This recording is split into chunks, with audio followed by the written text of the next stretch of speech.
All right, let go. Welcome back to the TSF Entertainment Channel. These backstage shenanigans with the panel today. I'm your boy Retro CG, and thanks for joining in on this great Sunday afternoon. Joined by the illustrious and lovely Miss Honey. We have a little brother in the building, Mr. DJ Fresh, Your Highness. What's going on, folks? And we are here to talk about Power Book 2. It's Ghost Season 3, Episode 305. No more second chances. And unfortunately, Lorenzo did not get a second chance.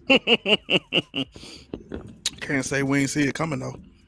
But Tariq gets all the chances in the world. But nobody else gets a second chance. I'm going to hit you guys with that intro real quick. And we'll be back to talk about this episode.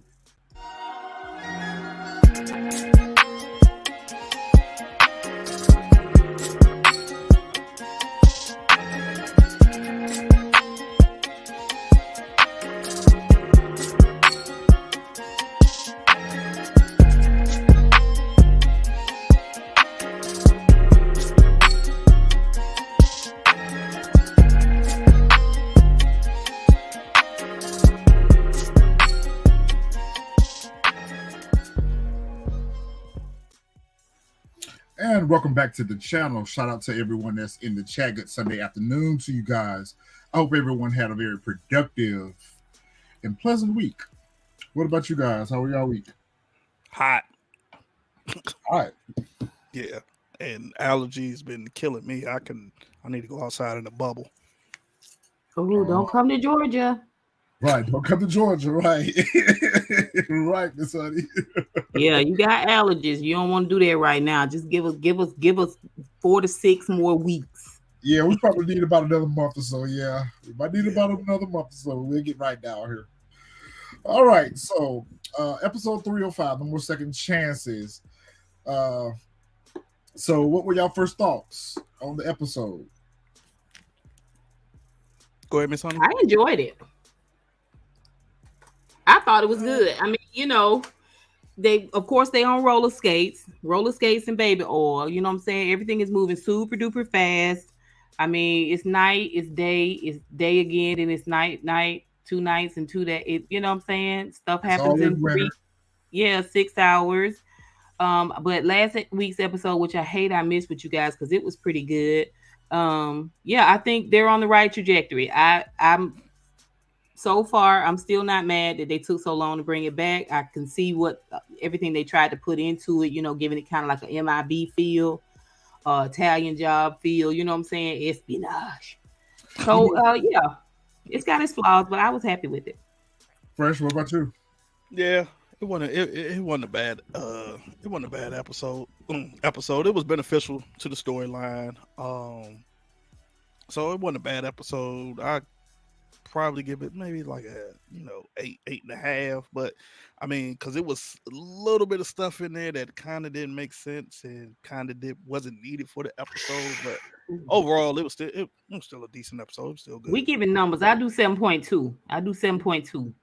Are you guys what? Are we watching the same episode? It wasn't a 10. It wasn't a 10, but it wasn't a 10. It wasn't a 10. I wasn't an 8 either. We can't put too much on it. No, we still got 5 episodes. We can't do this. We can't do an 8 right now. But that's what I was getting ready to say. I feel like the pacing, we're off to a real good start. Like we pressing the gas and we almost pressing it all the way down. So I like the fact that we're at episode 5 and we've gotten conclusion to things that we've already known from the end of last season. So I'm glad they didn't drag it all the way out with like Lorenzo and the whole Zeke thing and Whitman. And so I feel like for us to be getting major deaths already in episode 5, like what's left to happen in the next 5 episodes. Yeah. Okay, yeah. Quint got a solid 8. And DeMarcus says this was like an episode 9 for him. So I agree. I feel like this would have been a great episode to close the season out with. I sure would like to know why this was a good close. I mean, why? Because we lost Lolo? Let's talk about it. So the episode starts off with Jenny and Blanca over to Monet's townhouse, and discussing and interrogating them, questioning them. I'm thinking to myself, shouldn't this be happening at the police station? Because we saw her last episode at the townhouse. She was moving in at the townhouse. I'm like, why are y'all back at the brownstone? Like, isn't she a DA? Isn't she a DA? Do DAs go investigate crime scenes, or do they just prosecute? For an NYPD detective, like, yeah, I thought about that too. They issue the charge. They don't go and do questioning. And DEA at a local murder. That should have gave them the red flags right there, because the DEA there, that should have let y'all know, like, hey, they investigating all of y'all. That immediate red flag. Thing. What's up, guys? I was thinking the same thing. Like, they tipped their hand for them to be a secret undercover task force. You just told them that y'all are investigating them. Yeah, well, I mean, this whole setup is why it's a 7 for me. I mean, I got several other reasons, but this is the whole setup. Blanca is the feds. She's the district attorney office. Saxe is there to represent Diana. Yep. Against Blanca, who you working with? Yep. Okay. That seems like a conflict of interest. Seems fine. But it don't pique Davis's interest at all. Like, he's not putting a pin in that at all. Like, because he don't know that Saxe is working with them. That's why. But this is definitely a Brady violation. Yeah, it definitely is. He just ain't had no choice. He got to keep it. You know what I'm saying? Like, he got to keep it incognito so that he can still do both. Because I thought the same thing. I was like, how you gonna represent her and you work? Then I was like, you know what? They don't even know that he's working with them. Everybody say the same thing. Like, why is Jenny even there? With her, whoever's dressing her on this, they don't dress her well. They have her looking so homely. Listen, Monet's paralegal comes up and asks Jenny, what is she doing there? Why she's questioning them or whatever the case may be. Jenny's sitting there giving them the mean mug. She's like, I know y'all lied. I just can't prove it. I know y'all lied. And Davis pretty much tries to control the conversation because if Monet get to running off at her mouth too much, she be gonna say the wrong thing. So just hush, don't say nothing. His character is so. We talked about this in my chat a little bit in the comments down below, not my chat, but he's so feckless now, Davis. I mean, I don't know if he's just playing dumb or what, but it's just from how we saw him, this rock star. He's the guy that gets everybody off. He's ruthless. He's it's coming across real, feckless. The fact that she just tried to wipe his memory altogether about the file and what it meant to her family, Monet. And he was like, oh, okay. I was like, okay. If she going to Tariq for help and not you, and you supposed to be this ruthless attorney, okay. Proctor would never. Right. And the thing about it is, I don't understand the direction that the task force is trying to go in, because y'all got some good leads, but y'all are not investigating them down. Y'all sit here trying to apply pressure, but it ain't working. They're moving way ahead of y'all. And so the whole thing with Diana, we know that she's 80. We know that she's 80, so y'all should be putting the screws on her. If anything, she's the weakest link. So y'all should have brought her downtown separate from Monet. I guess they couldn't because is she considered a minor? Is Diana a minor? Nah. She in college. I think she at least 18. I'm almost sure she at least 18. But then if she's 18, then they can't bring her down for a questioning. Then I think you have to be like 21 in order for you not to have like a parental. Maybe that's why they were doing it at the townhouse. I don't know. Or it might have just been after this situation, they immediately just called Davis and them, and by the time they showed up, you know what I'm saying, Davis and them was already down there. Because it kills. Because I'm still curious at the time. Whatchamacallit, like, did she shoot him at the crack of dawn in the morning? Or was it late at night? Because it was dark time when he came in, but when y'all interviewing him, it's bright and dead ass sunny out. So I get the feeling that a couple of days have went by, because when Monet at the end of last episode, Monet was in a different outfit and she was at the penthouse. Yeah, so I think that maybe a day or so has gone by and they're back at. That's right. That's That's right. what Because I'm you And said saying. David so told she her can he get back to wasn't her gonna get house. her that file until all the police was gone and the house was clear. She had the Yeah, file when she was at the Yeah. penthouse. yep, This is a second investigation. You know, this is Jenny and Blanca coming in on the skirts of it. The police have already been there. yep. Yeah. Now, okay. Now it makes sense.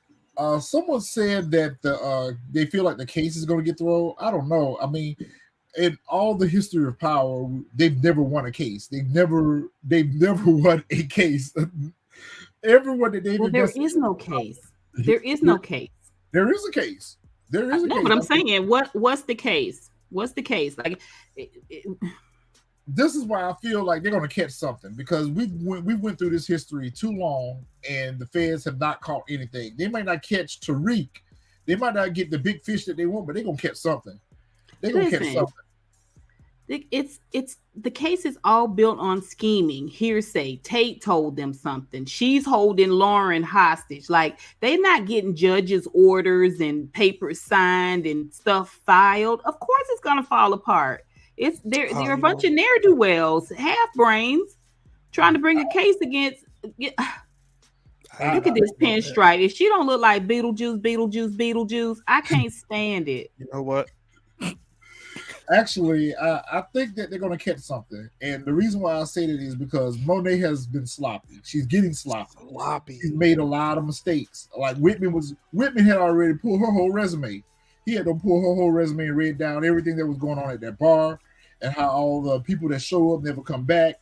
So they got substance. They just need to, like I said, if they put the screws on Diana, Diana might crack. And now that her poppy is not here anymore, and the minute Diana starts to suspect that Monet wasn't involved with Lorenzo being unalive, It's they a wrap. put the screws on Diana. Oh yeah, I can see. I disagree. I disagree. That I agree with Xavier. Whatever case, if they have one or not, or it's not going to stick. Like it's just they've done too many unscrupulous things. I don't know what Davis is going to do from this point because it's not like he can go crying on Davis's shoulder. Okay. I think Monet has finally smartened up. For a minute there, she was kind of spiraling. This whole plan she set in place as it pertains to Lolo, over or under dramatic, nonetheless, she put a good solid plan in place, and she been keeping a good eye on their relationship between Lolo and Diana. So she side eyeing Diana, and I think she got her antennas up about Kane and how much he knew. So I disagree. I think Monet is if anything, oh Evelyn, ooh, she best watch Evelyn because Evelyn on to her. But And I it think ain't Monet's over. doing a good job right now. It ain't over. I'll get to it. My theories on Monet. Um, Hmm. but I don't feel like Jenny's going to get this bar because I mean, even though we feel like she may be doing things illegal or whatever the case may be, but at the same time, it's no different than what Angela did. It's no different, no worse than what Angela's did, and hell, Angela got a promotion. So I'm hoping they don't go that route because then that's nothing but just what happened in Power with Wash and Saxe read. getting this bar. That's why I say the outcome that we think is going to happen is not going to happen because Yeah. we've already seen this whole narrative play out with Angela Mhm. up to the point where she got unalive. So they're going to have to give them a win. They're going to have to give law enforcement a win at some point. They may not get. It might be Kane that go down. It might be Drew that go down. Eventually, I think Monet is going to end up going to jail and go down. It might not be. I think so. She gonna probably behind that IG situation. Yeah, that's what I'm saying. They own to that. They own to that. Yeah. If they start looking up under these rocks because they still got to investigate, they're still going to investigate Dante's murder. So, I mean, I think there's a lot of things that will eventually tie back to Monet. She's not going to be able to get out of it.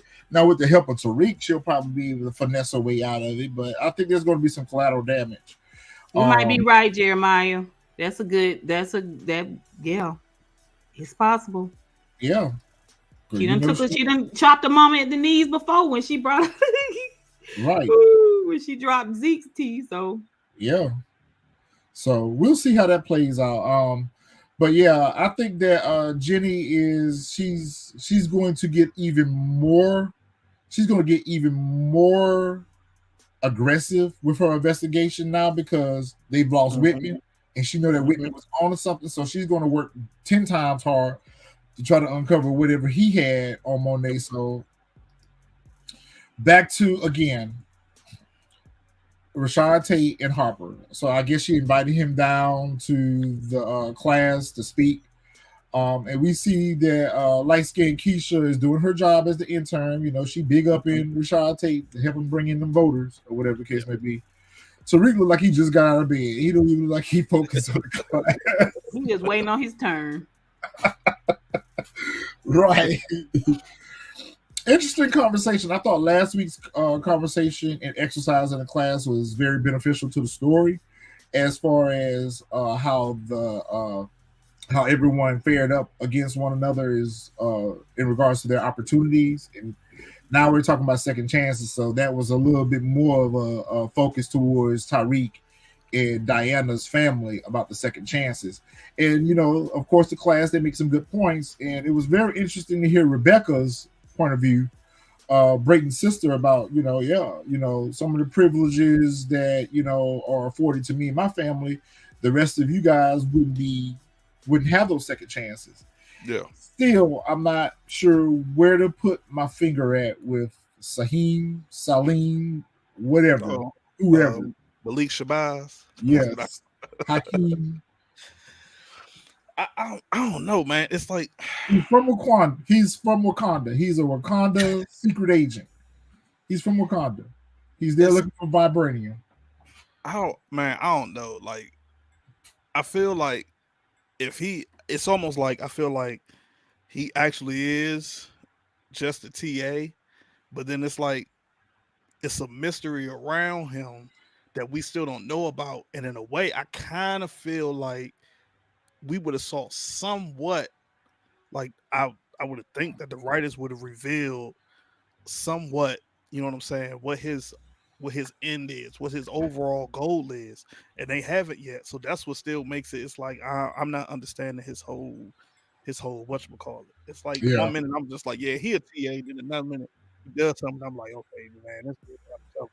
I mean, he shines best in when these moments where it seems like it's like this gut reaction, like he just speaks out, right? So he seems genuine in those moments. When they put him with Diana, it just seems forced or something. And I think it's the writing. I do. We never really know what to make of any character. We're naturally suspect of all introducing new characters. How they write them is to move the storyline across. So they seems like they know a lot more than we, you know what I'm saying? They should know in our minds. And so it gives us this pause about, I think he's just a regular guy until they need him not to be. Yeah, he's a placeholder. He's a placeholder. Oop. He's a placeholder. Oop. And you're absolutely right. He may be there just for them to rearrange and redirect the writing. But, given the history of Power, we don't get useless characters. So by the fact that he's been in so many episodes, if they would have just shown him like how they do light-skinned Keisha every once in a while, like the classmates. The classmates, you don't see them outside of the classroom. You don't see them in any other part of the story outside of the classroom, with the exception of light-skinned Keisha, who this season finally had another scene outside of the classroom over there at the office. So the fact that they give him so much screen time, and he's always paired with Diana, he's over there at the student union, he's over at Diana's room making out with her, he's asking her about her family. It seems like he serves a purpose to the story, but we can't figure out what it is. If they're trying to sell him as a romantic interest for Diana, they did a lousy job at that. But I just think that, either she's going to end up revealing some stuff to him that he don't need to know about, and he's going to end up snitching. He's going to be kind of like how they was trying to use Everett, Drew's old boy. I was thinking that too. Like that, where he's going to end up inadvertently saying something to law enforcement that he ain't had no business saying. Oh, I opened my mouth a little bit. Yeah. I opened my mouth a little bit. Listen, let me just ask you a question then. Who else was going to encourage Diana or push her to go against her family? You know what I'm saying? No one else is really there for her. Tariq's with Effie. She's trying to pull away. Her dad wants her to sell drugs. Her mama can't stand her. The brothers got their own thing going on till they want her to be the little sister again, right? So she needed that character to so we can engage with her a little bit more. That was one of her strongest episodes, was when he had that conversation with her, and then she went and laid it out for Whitman. And all, that was one of her strongest episodes. So who else was going to push her? She don't have really any other characters to interact with on that level. That's true. That's true. That's a good point. Monet sends Tariq a text, says, I need you to find out what international guap was the night of Zeke's murder, somewhere out of the country. He was in the Dominican Republic. I was lost by this because I was like, why would you ask Tariq? Why wouldn't you ask Davis instead? Because she had already asked, I believe she had already asked Davis previously. So I think what she was trying to do with Tariq was get confirmation on whether or not the information she had was accurate or whether or not she was being lied to. And of course, she puts all her faith and trust in Tariq because he's her intern as well. So where Tariq get it from? You get what I'm saying? He's giving Davis this diamond. Okay, this Titanic diamond. That was a setup. And that was supposed to be exchanged for Davis's services. Yep. Davis spent more time with Monet than he do with Tariq. Tariq ain't going to Davis for any type of legal advice. What was all that money for? So this is how I explained it away in my thought process. When Tariq came and approached Tate here and gave Tate that scoop on international guap, he knew that Tate was going to go run to the feds. Oh yeah, I knew that immediately. And so when Jenny confirmed with Tate that wasn't the case, that's why he got the "you lying motherfucker" text. Right. He sent him that text. So that's how Tariq was able to go back and tell Monet that no, it wasn't guap, because he knew from Tate's reaction that was not the case. Mm-hmm. They just did a very. He knew from Davis's reaction that international guap was in the DR. Correct. Yep. And Rashad Tate being who he is, he played to that. He pulled a ghost move. He really did. He pulled a ghost move on him because that's something Ghost would do, manipulate Tate to get information out of him without Tate even knowing that that's what the plan was. Like, I agree. They got a cat and mouse relationship, and Tate is the mouse. Yeah, Tate's the mouse. Yeah, because I mean, he even told him, he was like, "I got some information for you to give to the Fed." So I knew then. I was like, "Oh, he just setting you up just to get the info." That's all. Yeah. So we down at Western Holdings again, and I guess they have no other executives that work at Western Holdings besides Kiki and the two interns.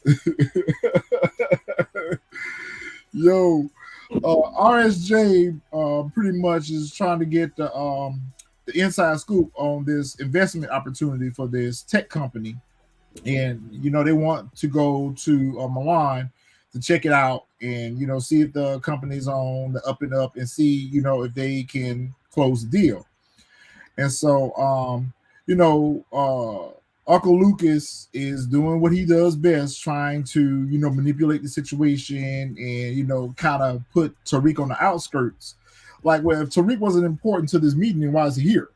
If Tariq was important enough to get my business, then he's important enough to go on the scouting mission or whatever. So he kind of put Lucas in his place, and I like that.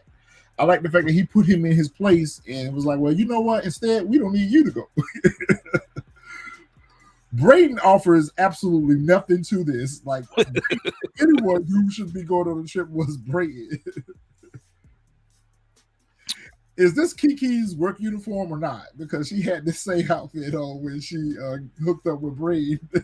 I was about to say, I thought that's all she wore since we've been introduced to her character. I haven't seen her anything else. I mean, the first thing that she could have done to up her value and just really get more serious in that workplace, in that world that she's in, was to change her name to Lakeisha or Keisha. That Kiki is something they should be calling her when she go home for Christmas. You know what I'm saying? That Big Mama and them call her. When you let them call you Kiki, girl, goodbye. This character is just I don't get it. I understand Celine more than I understand the Kiki character. I think Kiki is just there to dig for some gold.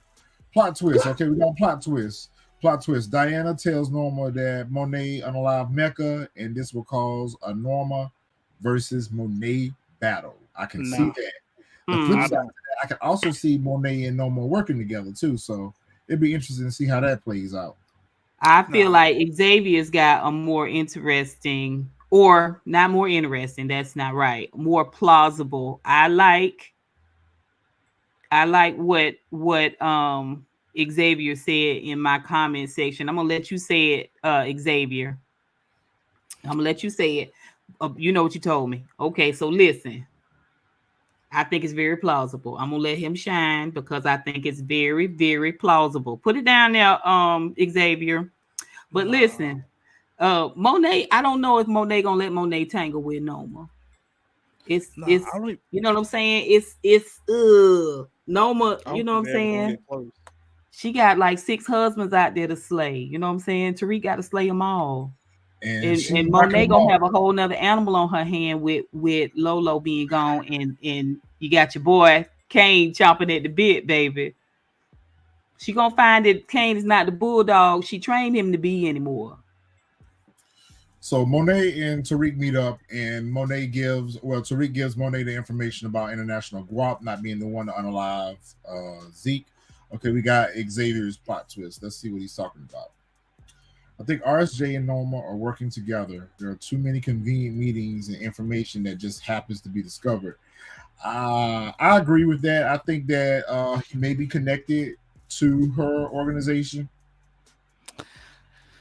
I mean, it's possible, but it's like real far stretched because remember, like, I forgot the Weston. I can't think of the guy's name. He was going to that thing beforehand. So let's say like Tariq didn't get that internship, he would have been going to that thing to poach RSJ regardless. So I mean it's a dope plot twist, but at the same time it's kind of stretched. But I mean it would be dope if that is the case though. I But know I'm I going to get have more so eviscerated for this disregard. comment here, but I'm going to say it anyway. I feel more like RSJ is connected more to Ghost than Noma. Yeah. Oh, you Well, know I what? That think could be. it was Mr. Jackal that said that in my comments. So maybe y'all right. Did I miss something last week? Y'all seem like y'all all on the same I page feel with like me. RSJ gonna Well, try the to take reason why I say that was turn. one, his interest in the building for the Queen Charles project. And I feel like this man is a billionaire. He could buy out the whole block if he wanted to.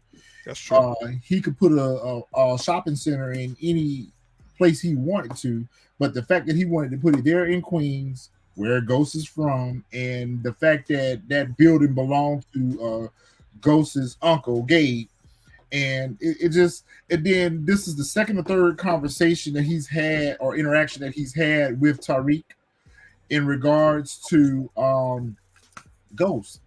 His name keeps coming up in his, just like even in this episode they were talking about and the comparison between their fathers and them having double lives. It just seems like he has an interest in Tariq beyond business.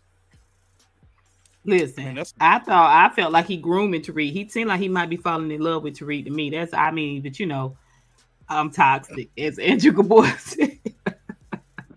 I'm toxic. I feel like he gonna be Howard Stern. You know what I'm saying? He Howard Stern to Tariq's James, in my opinion. But I think it's highly likely that he could know Noma, even if it's on the outskirts. Something is going on with the Noma character. I think we're gonna end up losing the Noma character, and we might see those two dudes in the that that that flank her all the time take her place.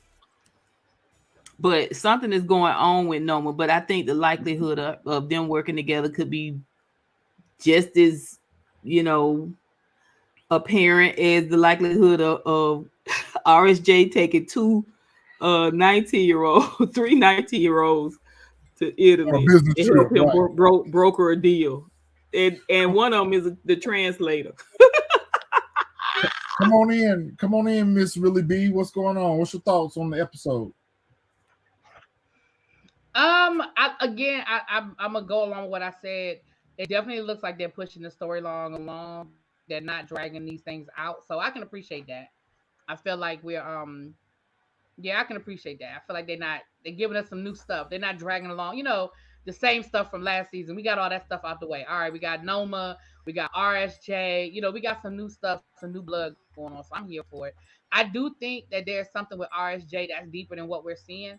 I think the minute Tariq said his name, I definitely think that he knows exactly who Ghost is. Now, in what capacity he knows Ghost? Does he know Ghost or does he know James St. Patrick? I don't know. But he definitely knows who he is. And I think that's exactly why he's playing him close to the vest. He's keeping him close. And I don't think he's grooming him in the same way Miss Honey thinks he's grooming him, but I definitely think that he is grooming him to be a part of his organization and get him out of that brokerage, but going to use him for what he can in the meantime.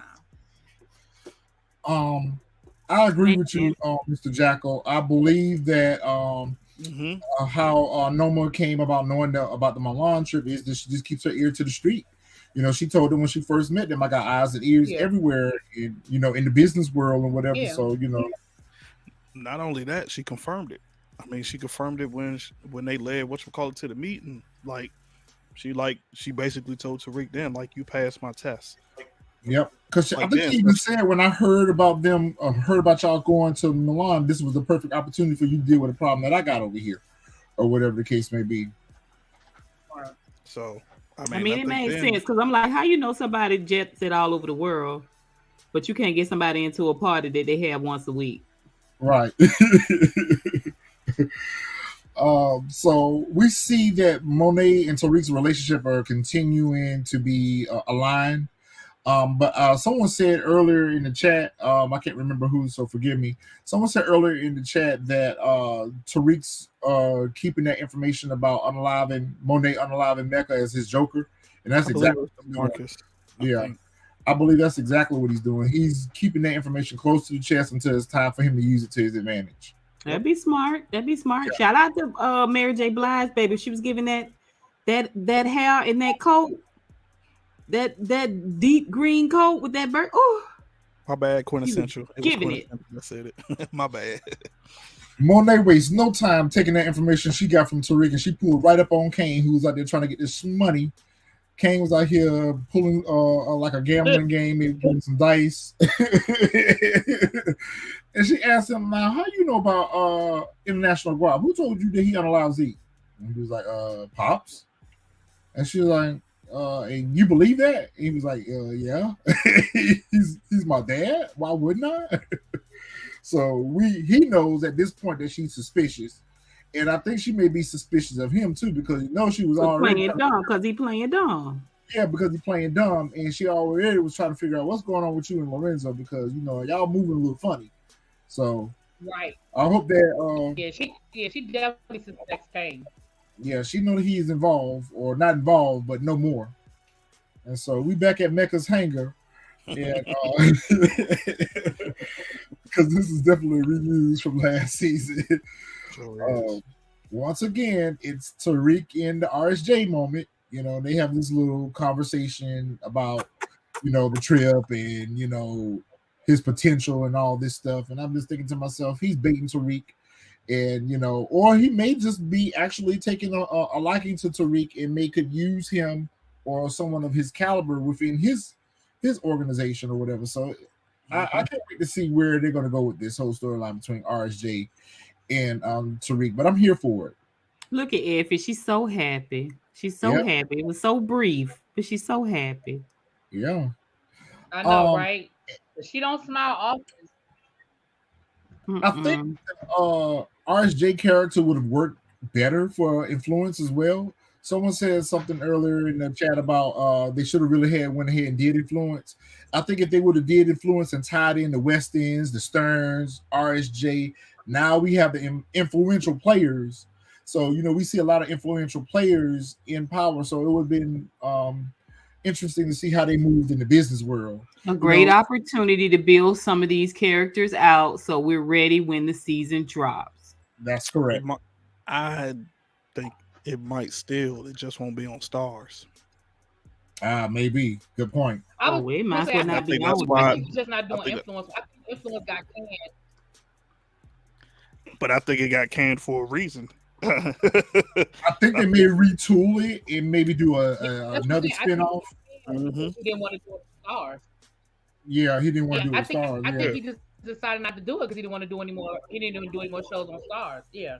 Yeah. because he. Yep. Power Because he fan, I doesn't have to disagree with you. I'm own it. sorry, I had to disagree with you. Mary J. Blige's acting is horrible on this show. I have seen her acting be good, and I Horrible. have seen her acting bad. And I'm sorry, she is a one dimensional character. We talked about this last season. Flat. She's never anything but Yes. angry. She's never happy. She never smiles. And she delivers every line the same way, no matter Flat. what she's Yeah. talking about. I'm sorry. Her acting I'm is. sorry. Her acting's horrible. I agree. Her acting is like she's talking in an interview. Yeah. If you, And it's matter of very fact, go low. watch her documentary. Go watch her documentary. And she talked that exact same way the entire My Life documentary. It's very that's what her acting on the show reminds me of My Life documentary. Exactly. Mhm. It's very Wow. monotone. It's very Wow. monotone. Your Highness, that was at the knees. Even when she emotes any type of happiness, it looks like it kills her face to try to crack a smile. It's like Yeah, her face is like, oh, I'm not, I can't. Oh, it's so used to being frowned up all the Right. time. She She was keep good in turning. Both Mudbound. corners She to was go very up. good in Mudbound. Yeah. Yeah, that's what I'm saying. I've Agreed. seen her play good characters, but this ain't it. I'm sorry. I'm sorry. Listen. I said in my review, I think the Castillos are better Tejadas than the Tejadas. Yeah. Evelyn gave us a stellar performance. And she's a real actress, so of She course. gave us a I mean, just being. I mean, look how she go all the way back to New York undercover. So of course she gonna give us a. I mean, it's Kiki. Yeah. Kiki. Ouch.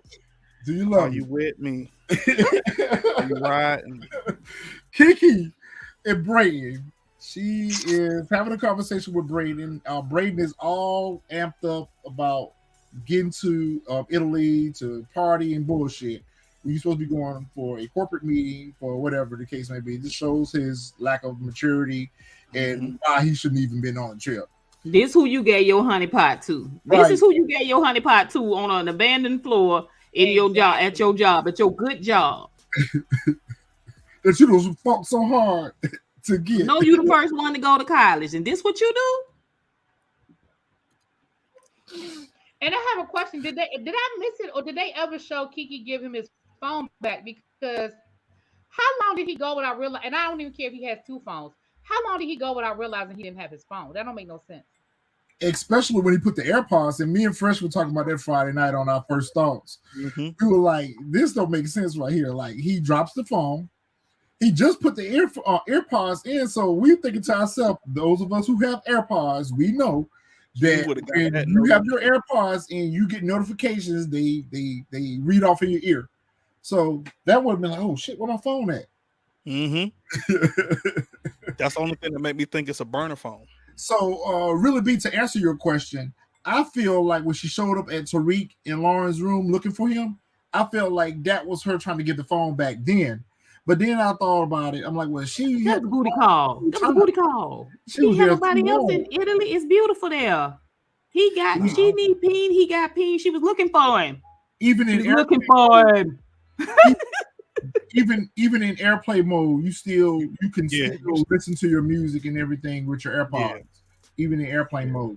But they hadn't even got on the plane at that point. I feel like once he put his seatbelt on, that's usually my routine when I get on the plane. Once I get settled in my seat, put my seatbelt on and everything, first thing I do is I'm pulling out my phone, start putting my music up. You have to pull your phone out to put it in airplane mode. So like, sure do. I can hear my phone hit the floor from 5 miles away. Yeah, no way. Like he would have even heard that. It seemed like he would have even heard that. But maybe if he didn't have that sensible Mr. Rogers sweater on, you know what I'm saying, cargo pants, you traveling. I do. That's a sensible one, though. Yeah. So she's sitting there getting all the alerts for these cash coin deposits. She's like, what this all about? Oh, he got money. She looking like, oh, he got money. Why was it so suspicious to her, though? I mean, he's a Weston. He's probably got investments. Like, what's the big suspicion? To her, because this is the same company that approached them when they went to go see RSJ the first time. Maybe, that makes sense. That wasn't doing well. So I guess she's trying to figure out like, what damn, they coming up all of a sudden because remember their coins wasn't worth anything, you know. Right. So at the very least, she's gonna be watching that Nasdaq. Exactly. At the very least, she's gonna be watching to see, you know, okay, well, damn, their net worth just went up. Like, what's going on with this? So I feel like that's gonna and raise her antennas about some more money. Go ahead. Right, and he literally just admitted to the world that he was a drug dealer. Like, you all of a sudden getting all of these multiple deposits and damn near defunct crypto. You know what I mean? Like, I'm not saying that she's thinking all those things, but I mean, it's a reason for concern. Power fan, I felt the same way in that scene when Brayden was getting beat in the on the body. No shots to the face, no blood, no nothing. Just beat him. That reminded me of when the Italians beat Tariq with them oranges. I remember that scene too in Power. Yep, I thought about the same thing. Oh, child, Brayden in that folded chair. I was like, and Brayden been working out. Brayden been working out, ain't he? Ew. Jenny, he haven't been in acting class, that's for sure. He damn sure hadn't been in business school either. Business school or acting class. Jenny's sitting there pulling herself a drink because her nerves is bad. She trying to figure out what Whitman had. Beetlejuice. They should have listened to Whitman because Whitman had some, and now they'll never know what he had. And because they said that, we'll never know what he had. I agree with whoever said that they're going to find that file on. Most likely, well, Saxe already found it. Saxe already found it and sent a picture of it. So and took a picture. Yep. I'm about to say they found the file. Yeah, I was about to say she said that she got rid of the file. Monet got rid of hers, but Davis getting his. Yeah. Mm-hmm. Which that was stupid for him to have even kept a copy of that. He should have read that and got rid of that. Especially after Monet told him that she had gotten rid of hers. No, it was stupid for him to take the key and put it up underneath his desk right there in front of Saxe. Keep a receipt. But what he's stupid, but that's what I was gonna say. What's stupid is that he come didn't on, nothing come else. on. I was like, so people can just walk up in and out your office whenever they feel like it. Like, you don't lock your door when you leave. You don't lock your desk. Well, he did find the key. It was locked in the desk. But why is his door unlocked? And where's his secretary? Like, you just get to walk up in your boss's office whenever you feel like it in a big high-end law firm like this. Like, you just—that's how we roll. The office made the glass. Where the people at that work there? First of all, Proctor would never. That thing would have been in a safe somewhere. You best cool believe that. Exactly. Listen. Do y'all not remember the laptop? Do y'all not remember the laptop from Power? Yep. Come on. Remember. Went to his grave, and we still don't know where that laptop was. Yep. So I agree with that. Right. Joe Proctor would have never Proctor would never. Never.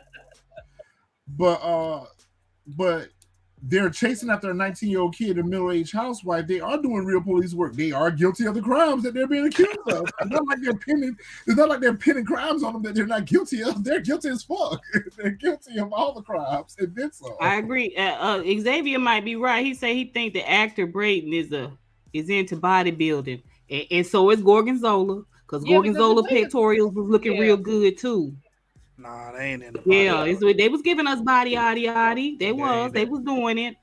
I know bodybuilders personally, and they ain't in the bodybuilding. They just trying to stay in shape. They want to look good in case they have to take their shirt off. But all them blows to the belly when they brought Brayden out, I thought he was gonna be dragging his feet. But he was like, oh, I'm okay. I'm all right. Oh. She doesn't have a laptop. She had the flash drive. Yeah, she had the flash drive. She gave drive. it to Tommy. And she gave it to Tommy. Remember, she gave it to Tommy at the end of their episode.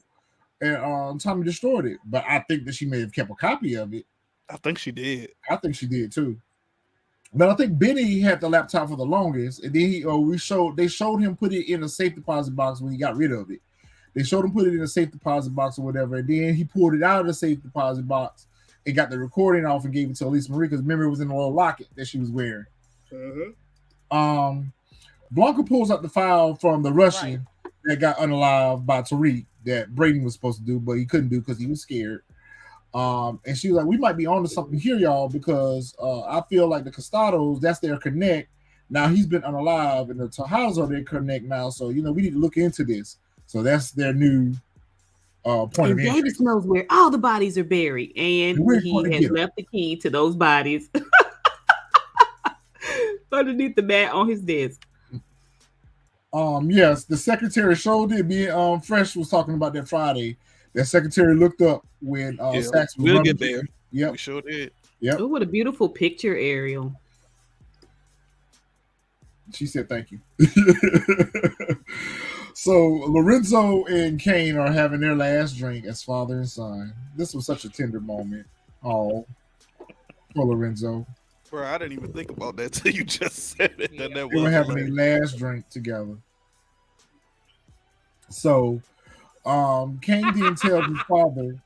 Kane then tells his father that look, Ma is asking too many questions. Like, it might be in your best interest to go ahead and tell Ma what's up. Because like I don't know how long we can keep this lie up. She digging.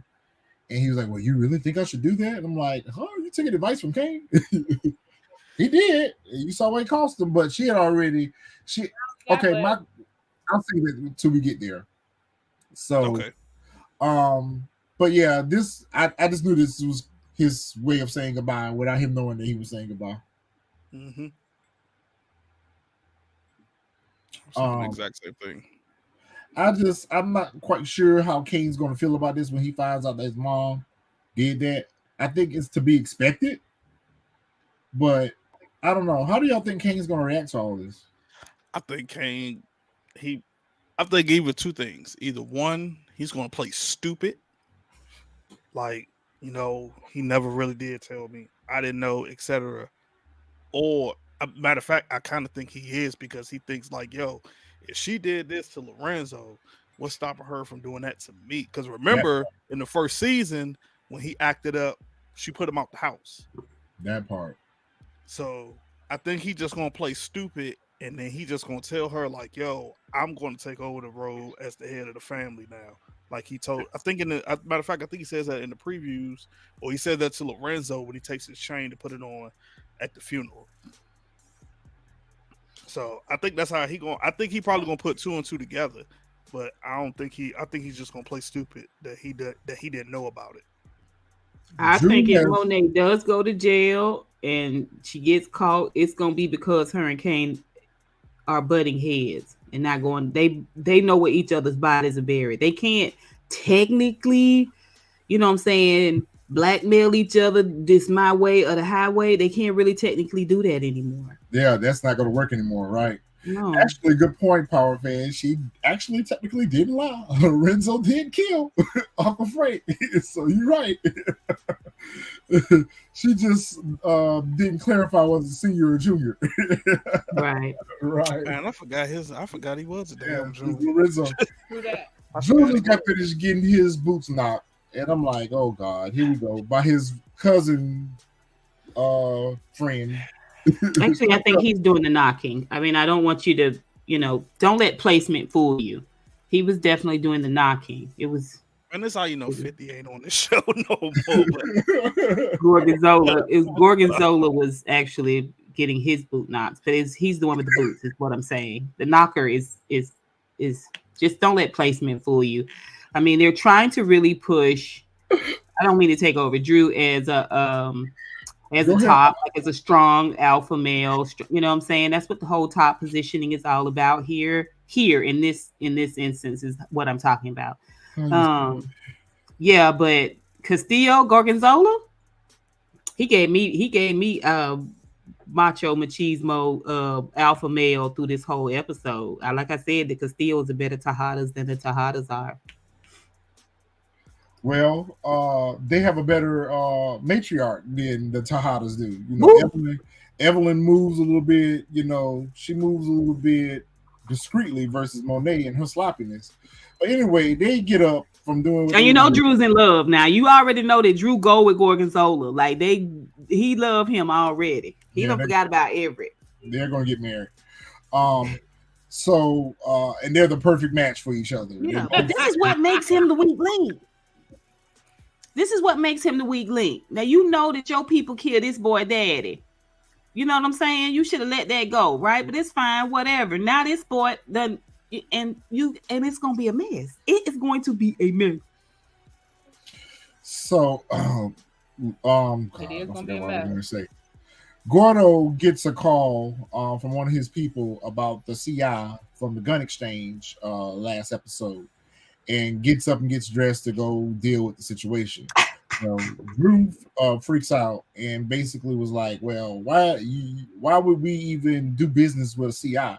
Or whatever the case may be. So Drew's like kind of looking at him twisted and sideways, and he was like, "Well, I want to go too." And I was like, "Oh God, this is a pairing of disaster right here. These two dummies getting ready to go pull a caper." So we saw they pulled it off, but they were sloppy with it. Monet shows up to Evelyn's diner, and I'm No, thinking to myself, Xavier. Sorry. I feel like Drew's going to kill Gordo as well, or unalive Gordo as well. Monet shows up to Evelyn's diner, and I'm thinking to myself, if you getting ready to run a whole scam, like, can you at least work on the presentation? Like, she didn't even look believable. She didn't even She look like took she was. some of her hair out. She doing humble. She took some of them extensions out. It's a little thin in the front now. It ain't thick as what it was when she went around there and met Tariq. And then she got a baker's belt on. That's a little no fashion over cat suit. She coming humble. She coming humble. I don't know, because Evelyn was looking at her like, whatever you selling, I ain't buying. So Mm-hmm. the look on her face was like, whatever you selling, I ain't buying. I know you lying, Listen, but let's okay. be clear, because Evelyn hasn't been buying what Monet been selling the whole time. She from the very beginning, Yep. she knew that Correct. Monet knew. She knew, and she probably believed that Monet had something to do with it because she's not stupid. She knows that Lorenz. She know that Monet was running the business. Lorenzo was doing what he was doing from jail, but she know Monet was running things. Like she's not stupid. So this whole time, Yep. she just basically Monet just confirmed what she already knew. So that's why she was Yep. like, "Why you telling me now? Because I know you already knew. I know you've been holding on to this Yep. for Yep. 2 years. So why all of a sudden now you felt the need to tell me, and that all that about Zeke and all that? Because again, there was no emotion behind it. Like she needed to shed a tear, something. She didn't give us nothing. Exactly. When I lost my son, you know, girl, you had to go in there with some tears. Like you didn't convince her. That's what I was saying. You didn't convince me that you were the grieving mother and this was on your conscience. Yeah. This sounded like diversionary tactic right here. Yeah, like no, it was, But and she knew yeah, exactly Evelyn what you knew were she doing. was playing her. She knew what you were doing. She knew you wanted her to Mm-hmm. kill Lorenzo for whatever reason. Yep. She knew you wanted her to kill Lorenzo. She was like, "Yeah, I'm not doing that. Nope, I Yep. ain't doing it." Yep. That's why she sent her on her way. Well, thanks for the info, but you know what? We don't have enough bodies in the street. I don't want no parts of it. Monet said, "Can I trust Yeah, you?" She said, "By as much as I can trust you." That line was priceless. That was well written. That line was priceless. So we over here in Italy, and this backdrop that they got is terrible. Terrible. I never even paid Awful. attention to it till you just said something. Yeah. Backdrop with the little clouds in the sky, and they in a 50-story high rise, and they're having a meeting with these Italian executives. The executives were poorly cast as well too, because they just look like extras. Ooh, Look at them. Devin. They look like they do a commercial for like some new pharmaceutical. Spearmint gum. Yeah. Uh, And so RSJ pretty much takes control of this meeting as well. And the fact that they emphasized Tariq speak a little bit of Italian, the only thing he said was thank you in Italian. So they really should have had, they had a missed opportunity here for him to kind of impress RSJ, because they really should have had Tariq conducting the meeting in Italian, is what they should have had done. If they were really going to boss him up and elevate him, they should have had Tariq doing the meeting in Italian with but anyway, thanks to Effie's research. I thought he was going to be from her doing. I little thought they were going to be doing more Italian too. Because right, if dude speak English, he didn't need none of them. Like, Exactly. what the hell? It was a missed opportunity. But I guess maybe that's why, because remember, they started talking in Italian after he said something. So he wanted him there to see what little side comments they were going to say. Yep. That's a good point, Kiwan. Ghost did try to set him up for success because he had him in the best schools. You know, he had him in a good education. And the fact that he was afforded the opportunity to learn Italian, that means I'm moving in a whole different lane than, everyone else. So that's why I wish that they would have. You know, I don't go up for Tariq, but Omari Hardwick spoke perfect Spanish. yep. Perfect Spanish to in and around Angela and her people. When he met her dad, when he talked to her sister, he spoke Spanish. Okay. Tariq, we ain't heard Tariq no Spanish from Tariq. We don't hear no Spanish from the Tejadas. Don't nobody speak it but Lolo. So right there, DeMarcus goes back to why I feel like RSJ has some backstory. Go ahead. Look at that little hand. Go ahead, really be. Because he had spoken Italian in that last meeting. He had spoken Italian in front of RJS. She right. Y'all don't remember that last episode? He spoke Italian in front of him. He did. He did. I forgot about that, but he did. I know I'm jumping ahead a little bit, but in that scene with Tariq and Effie when they went out to lunch, and Tariq was talking about how cool it was that him and Effie were like a power couple and they was working side by side. Did it strike anybody else weird that he was describing his mother and father? Do you think he even realized that he was describing his mother and father? Yeah. All right, I'm just wondering. I mean, he really has painted Effie as Tasha.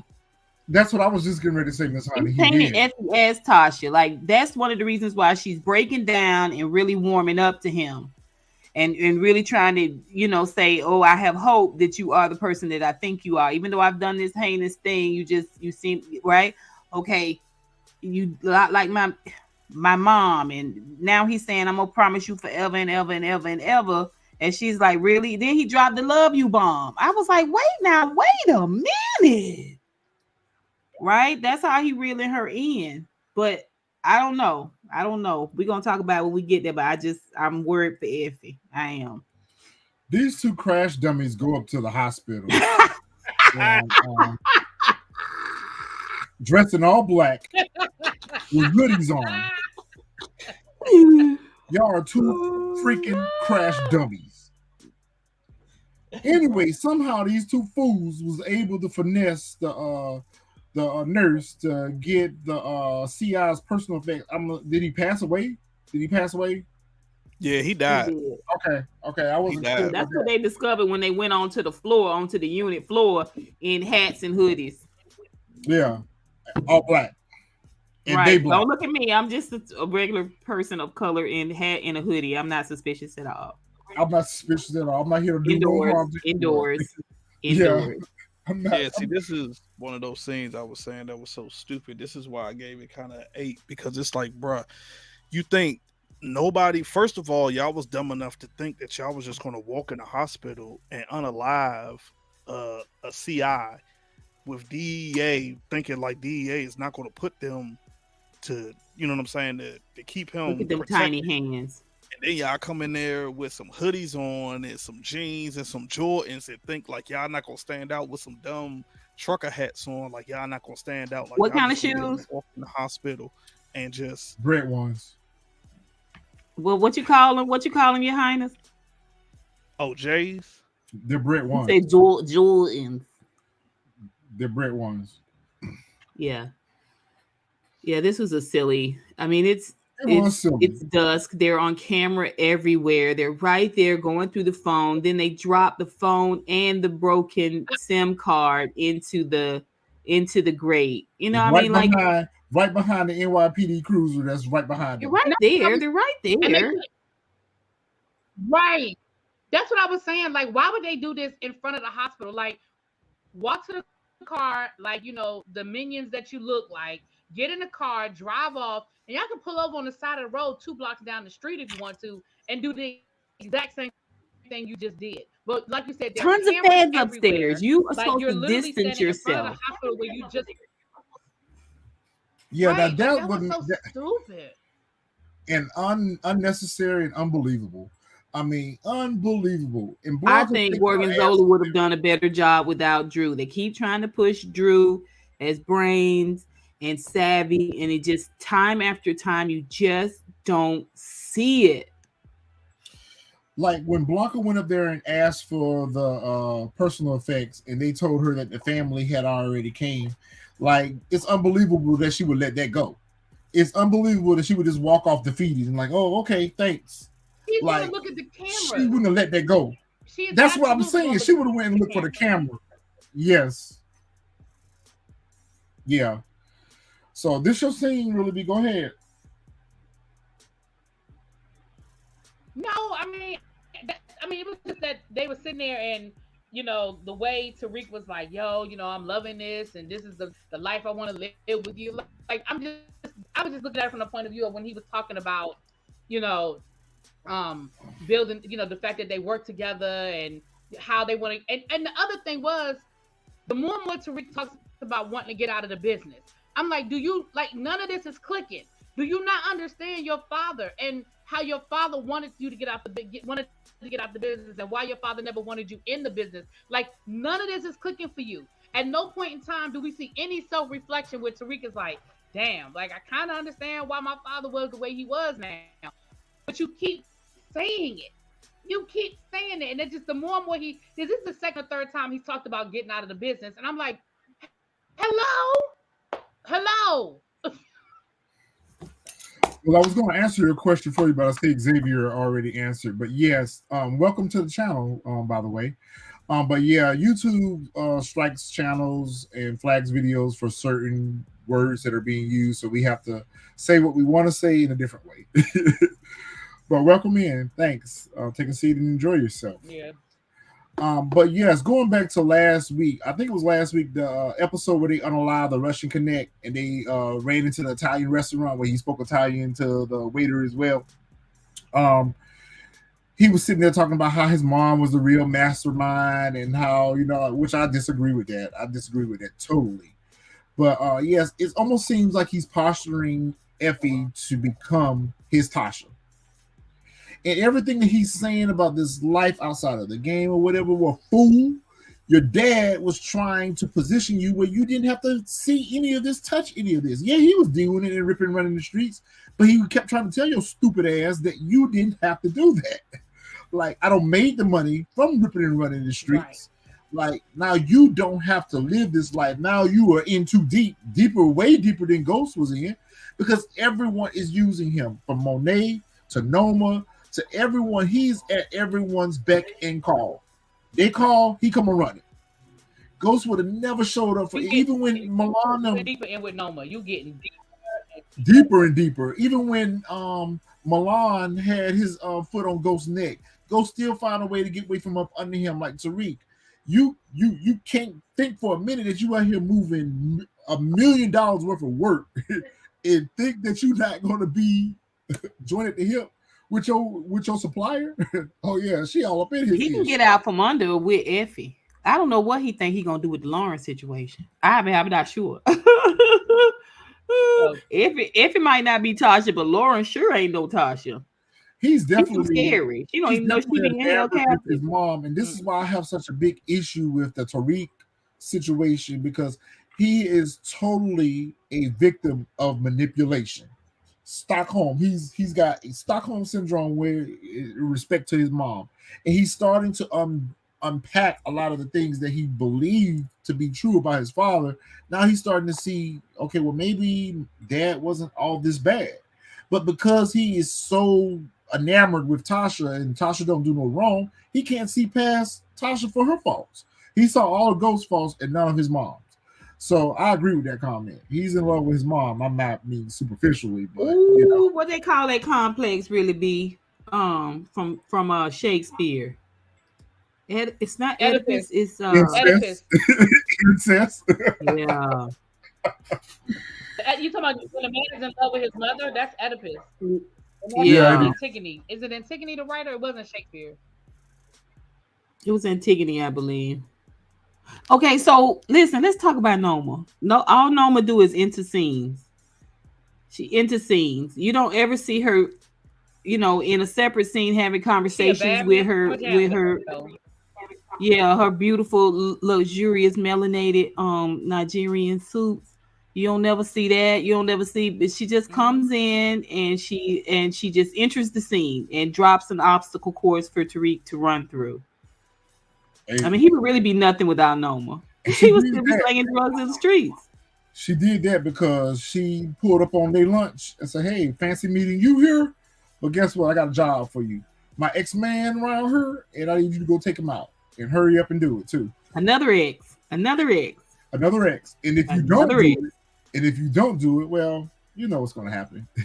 Free lunch. I said, hell. Oh, That's why I told Xavier she could know RSJ. I mean, she's the Black Widow and she's a peen wrangler. She's got a lot of peens she's been wrangling. She does a good job. so Tariq's trying to come up with this scam to get them to this event that they just happen to be having this night while they were in town. So they get there and RSJ's enjoying himself and he's really Oh, impressed they that go together. he's really impressed that Tariq wanted to go to this type of event.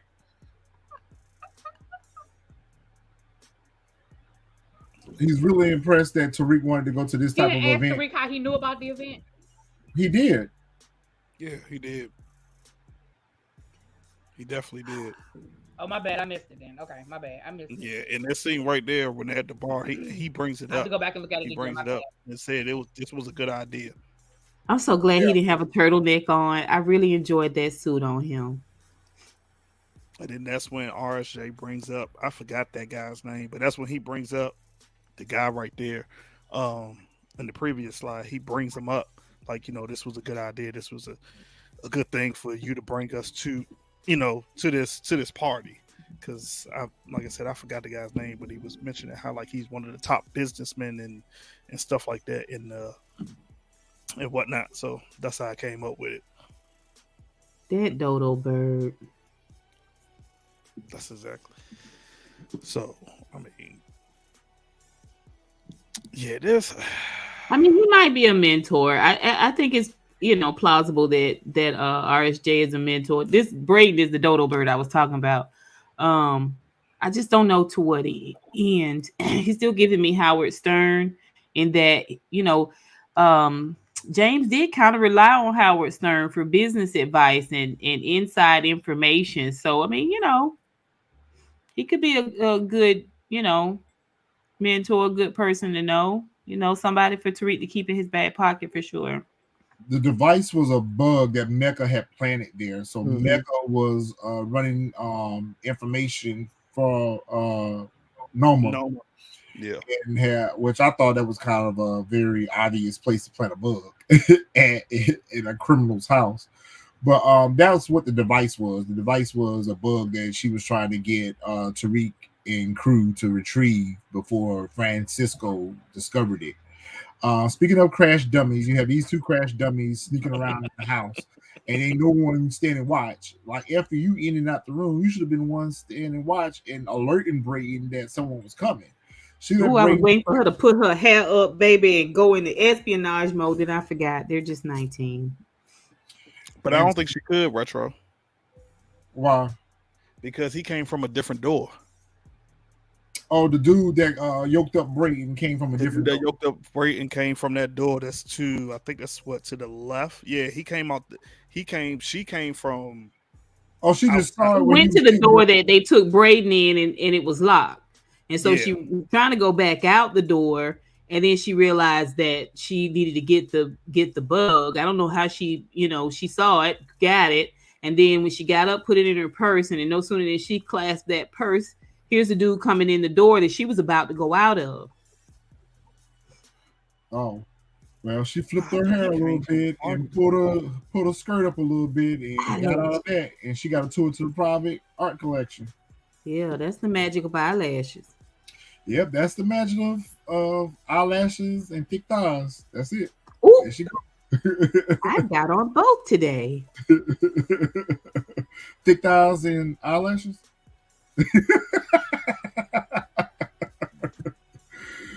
Uh, Right, Jug. yo, I where didn't the cameras understand at? that either. I have cameras in my house. I have What's the cameras. battery? What's the battery life on that?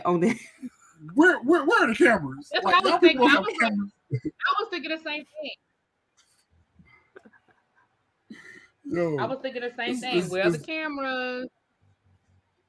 there are none. They don't exist in the Power universe. Surveillance footage does not. Yeah, that exist. works against the writing. Yeah, it works against Haradi.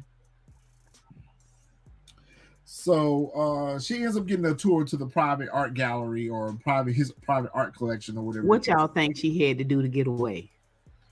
it. They didn't show us. They just showed the next time they showed us she was in the hotel I don't think she with did our nothing. It's implied. It's I think she implied. just batted her eyes and that's it. And he just showed her around. Maybe she gave him like her number or the some reach sort of around. like that. Oh, okay, the But I number. don't think she did. She went like the whole what you call it because Sloppy he was ended toppy. up one. He was one of the dudes that was down there beating up Brayden. So it couldn't have been that long. Well, don't take long to get Georgia Dome though. Anyway, So Lorenzo has prepared his last meal for his family. It's his last supper. And the family is reminiscing on the good times and how oh, they played spades together. And Monet is just sitting there like, you better be glad Monet didn't prepare that meal because she would have been a Marie Hilly. She gives me Marie Hilly vibes in this. Like she ooh, poison or something in his food or something. Like if looks could kill, he was murdered right there at the dinner table. Like she ain't eating, she just sitting there looking at him like, how does anyone else not be enormously uncomfortable by Monet's presence in the room? Like everyone else is sitting there laughing and having a good time and enjoying their meal, and she's just sitting there looking like death has just showed up. long as she ain't fussing, long as she ain't mad, they all happy. Like, listen, at some point, someone should look down her direction and be like, "Ma, you okay? Is everything okay?" Diana always look like she about to get hit. When she go around Monet, she be Yep. like, ooh, ooh, She better not say a thing at oh. the table. She gets stabbed with this dinner knife. And so Diana's in her feelings because everyone else has memories with Poppy except for her. She doesn't have any memories with Poppy other than going to visit him in jail. And so he has to take her into the kitchen and bounce her on his knee and say, you know what? You don't have to move that work I told you to. Go and be a college kid. Enjoy. And she's so happy because Poppy has made her day. And I was like, uh, the look on Monet's face was like, this is going to be the last conversation you have with him. But I don't like the way they position Diana and Lorenzo's character.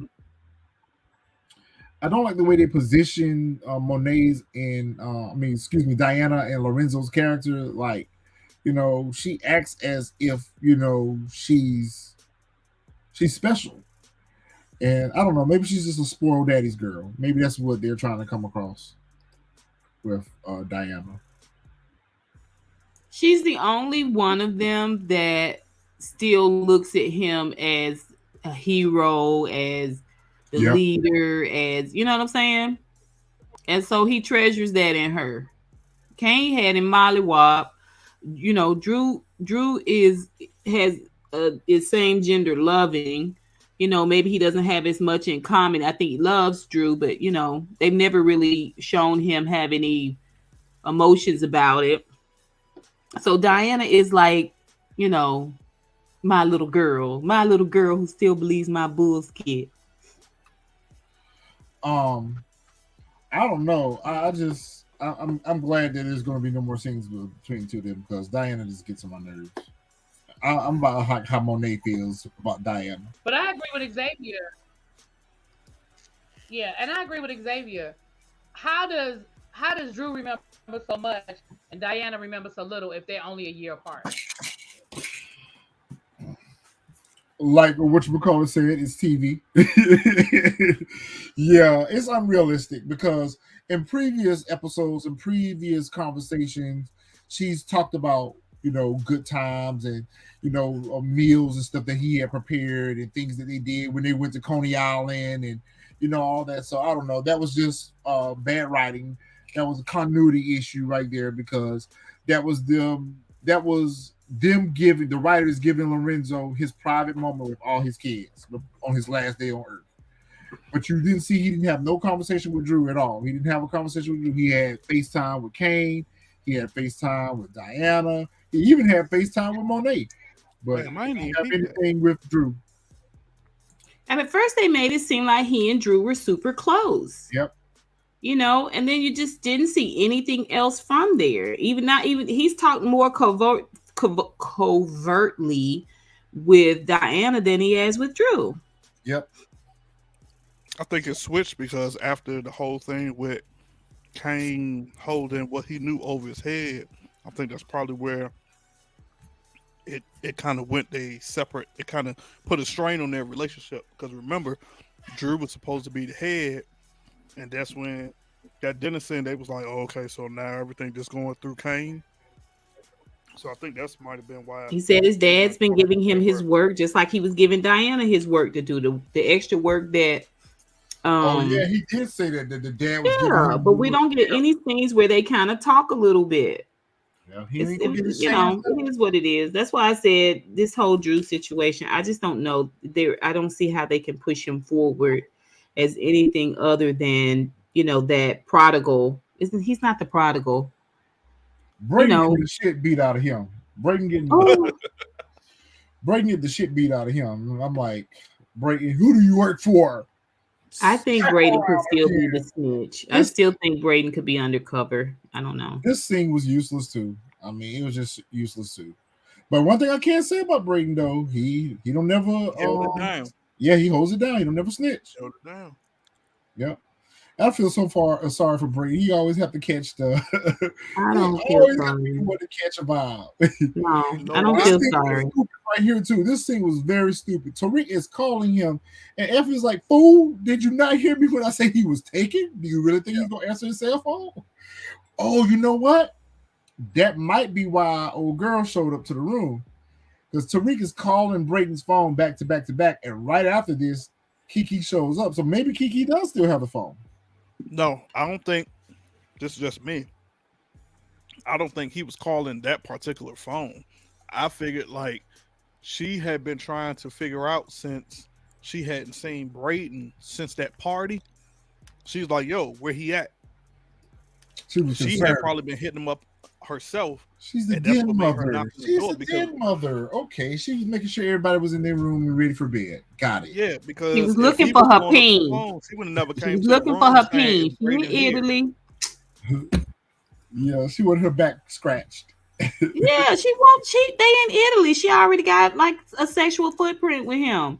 It's very romantic there. While you here, I mean, I would prefer Idris Elba, but shoot, I know what you give. So come up to my room for a minute. Let me see you for a minute. Let me talk to you. Let me talk to you for a minute. And then afterwards, she gonna ask about them crash course. Yeah. Pillow talk. So Effie told her, ma'am, it's after hours. You can look for him tomorrow during business hours. Good night. Go on. You don't need to be pulled into this. Go on. We got work to do.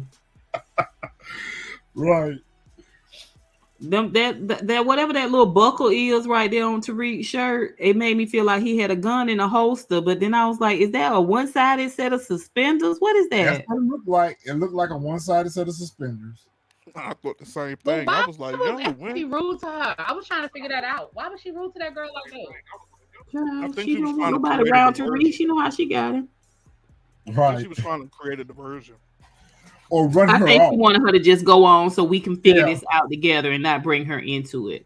That's what I got the impression of too. That she was like, "Listen, we trying to figure out how to get him back right now. Just go on, wait, go away." Yeah. Yeah. Monet sitting outside having her a glass of good old Hennessy, and she drinking and thinking about what she done, and it's too late now. It's done.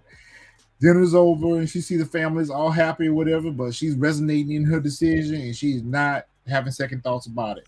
I kind of almost low key feel like she invited Gordo over.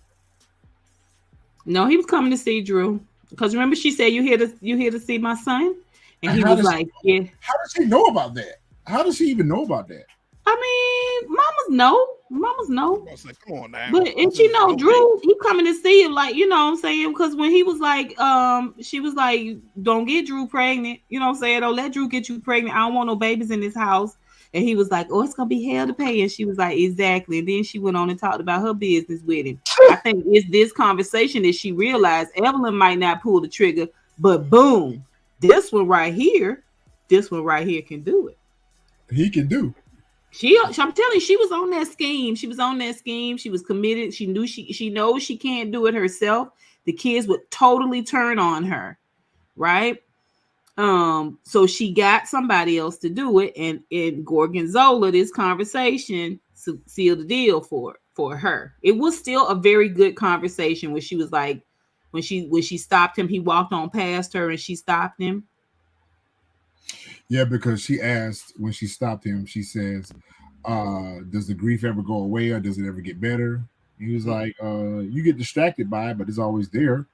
Yeah. And she then asked the $1 million question. Ooh, the auntie mess. I agree. I agree exactly.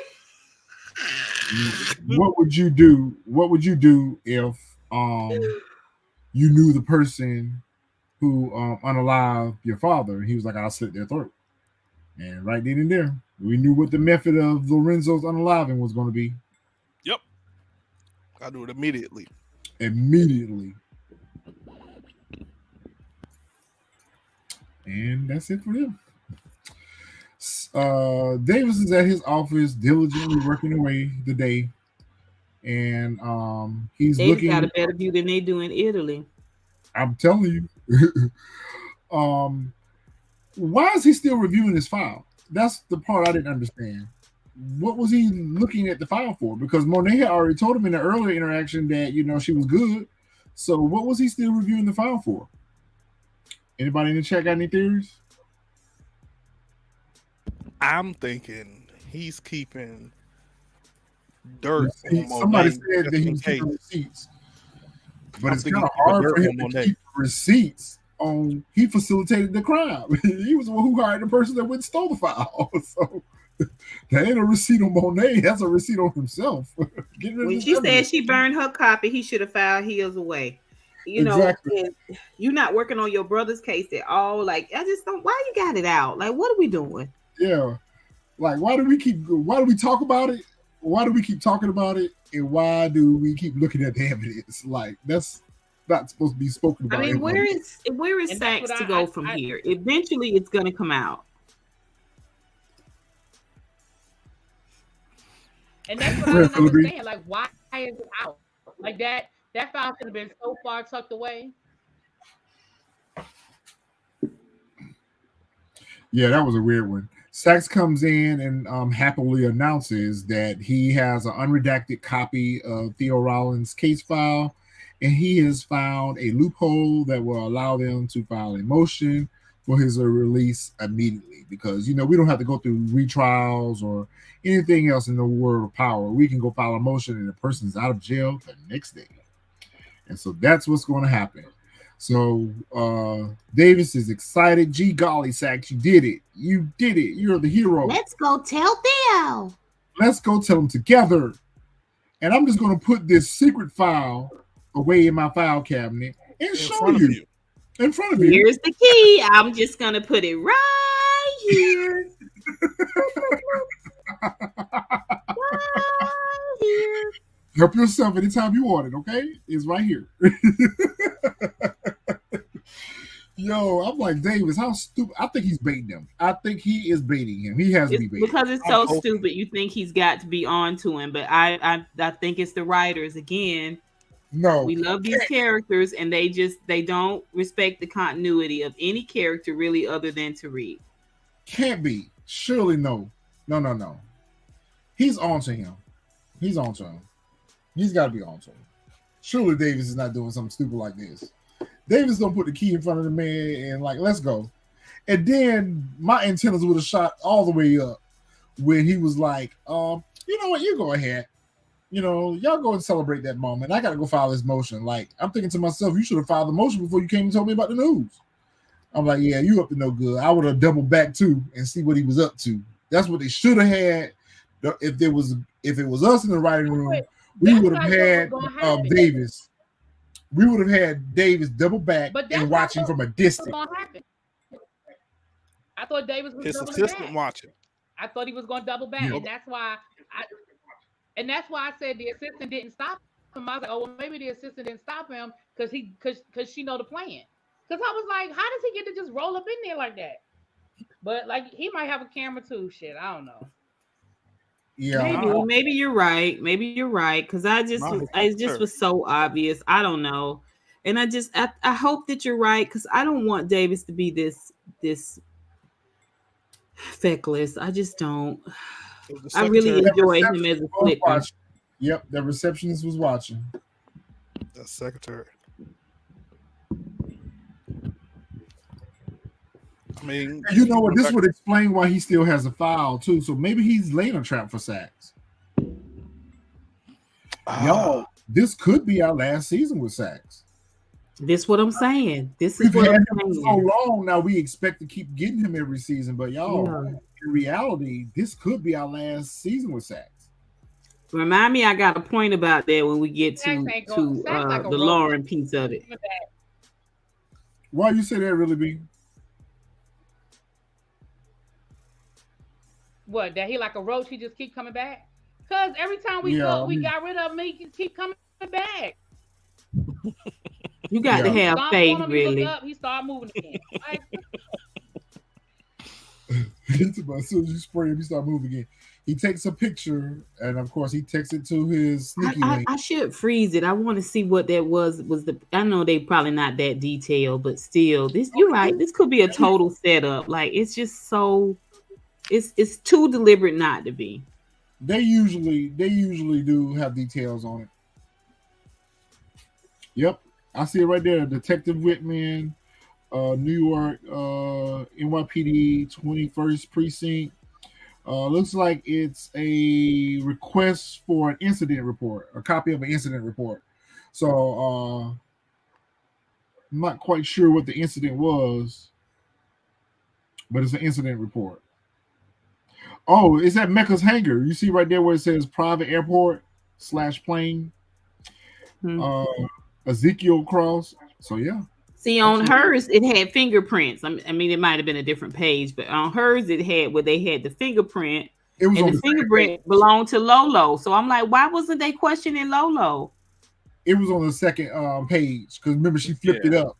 She had yeah. flipped Yeah, it but if up. you He got never paid fingerprints or attention to somebody was there, the police should have been crawling all over Lolo. Um, he texts his sneaky link and says Davis has a copy of a police file that he stole from Whitney. We need to meet. How does he know that Davis stole it? How he know was it what was at Whitman House? Right. And she said, I can't right now. He was big mad about that shit. He was big mad when she texted back instantly and said, I can't right now. Yeah, the moment He you was found very- out you were just a booty call. Look, Never look, look, failed. look who looking. Look who looking. I told y'all. The uh, Look who secretary. looking. Told Look who y'all. looking. That's Yep. the first thing I noticed after he sent that text. I said, "Oh, she been watching." I said, "Okay." I I said mean she that might makes end up sense saying because something. I would never most executives they secretary no you don't just walk into their office, you know what I'm saying, they Uninvited, assistant, no, they're gonna be unannounced. like, can I help you? Yep.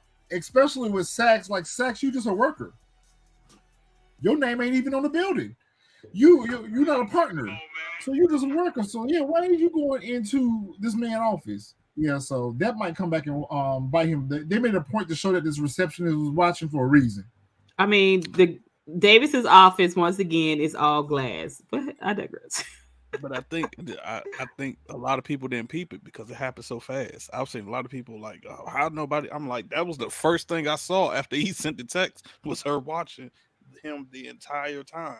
Like even if you go back when they walked to the hall She to looked when up. they She left was the hotel room, working. She was Ooh, he she's working. know what looking look in. like. She's looking. Yep, she was looking. Let me tell you something. Another unrealistic scene. It was good though, I liked it. I hate I when they don't know do where the they got that Ocean's car from. 11, 007, Yeah, Justice League. They're the Justice League. yeah. They're the Justice League. They are. Tariq got a suit coat and a hoodie on. They ride in, you know what I'm saying? Range Rover, Range Rover, Range Rover, Range Rover, dust, dust. You know, they roll up and hit Effie and what it is, like a Fiat? I know, but they always hop out clean now. They always hop out clean. And this, he meets Tariq. Who are you working for? Oh, little fella. Look at you, little fella. You right, Xavier. They're Teen Titans. Yep, they are Teen Titans. Who are you working for? Tell me now, and I'll let them live. I'm like, oh my God, you're a corny ass villain. And Definitely Teen Titans. Brayden just like get Brayden something for his stomach because he's still hurting. You know, he needs some icy hot or something. I don't know. He probably got Not a couple feeling of good. He broken gonna need ribs more the than way they icy was hot. punching Trust me him. on that. You're right. He probably do have saying. he probably do have a couple of broken ribs the way they was beating on him. They were beating on him like he was a punching bag the way they were wailing on him. Well, he was so fakey, Jakey, the guy who plays, and he's just was terrible in this scene. Awful. Yeah. And so he put the strap, the blicky to Tariq head and like, tell me who you working for. I'll let them live. I'll unalive you right now. Look at those waves, though. Look at that fade. Like whoever the barber is.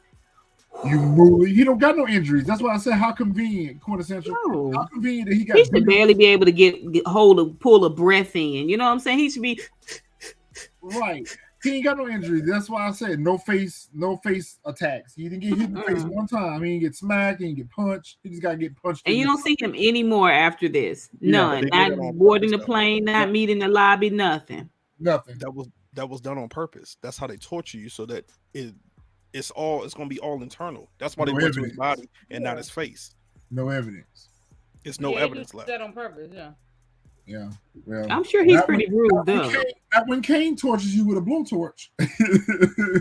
Not when Kane tortures you with a blowtorch. So, I mean, it was a folding chair that got it for me, but okay. A folding chair. What were they supposed to have him in? What kind of chair? Sitting on the top of a bucket. He was supposed to be sitting on top of a bucket. Yes, chair with arms. You tie or tie his hands up here. It's an in style, but I digress. Look at all the stuff for Noma to hide behind. So convenient. Yeah, she came. He really knows his way around Italy, huh?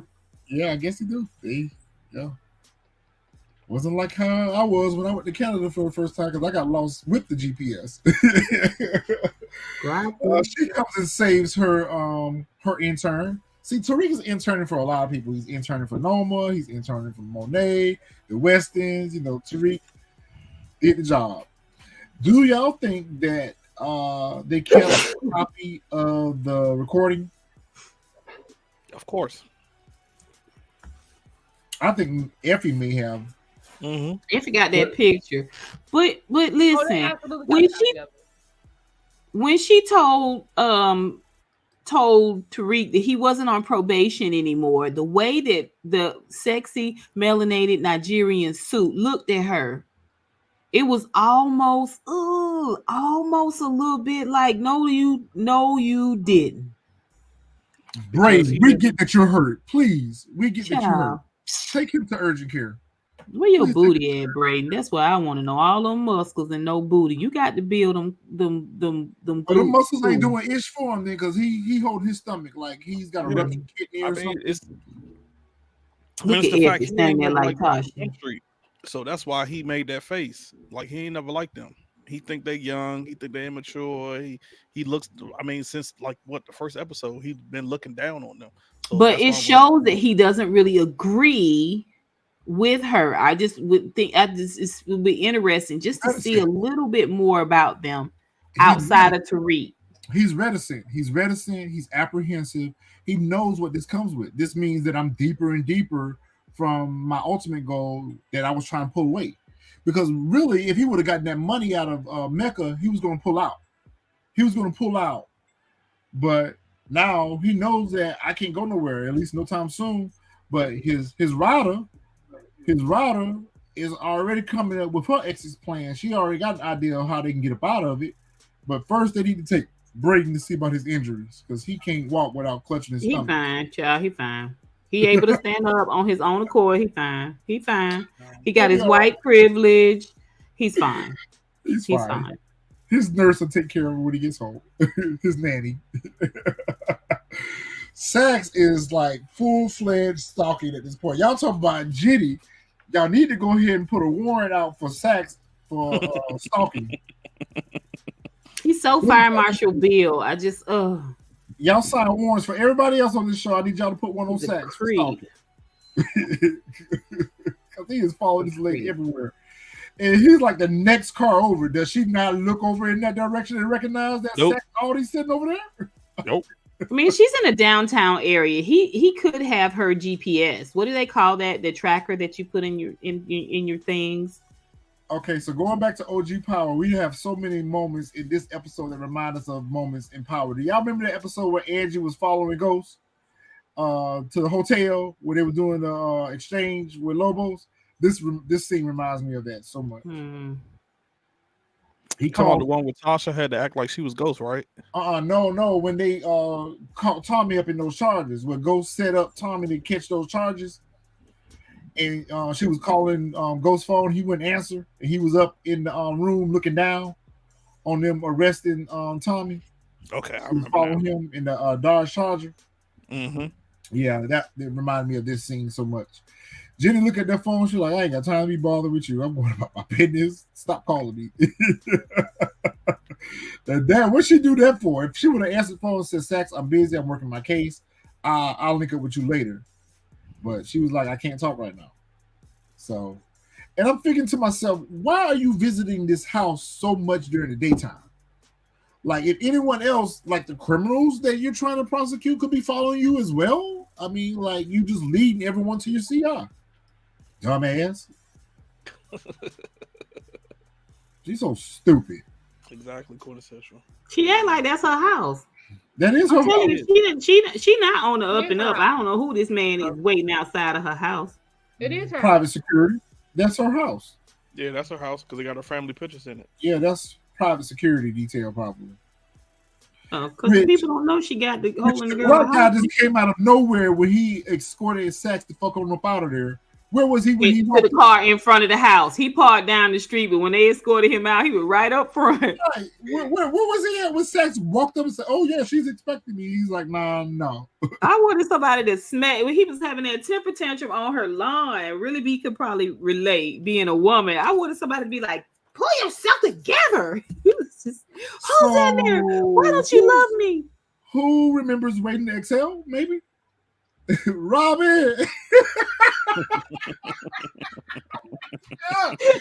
Robin, you raggedy bitch.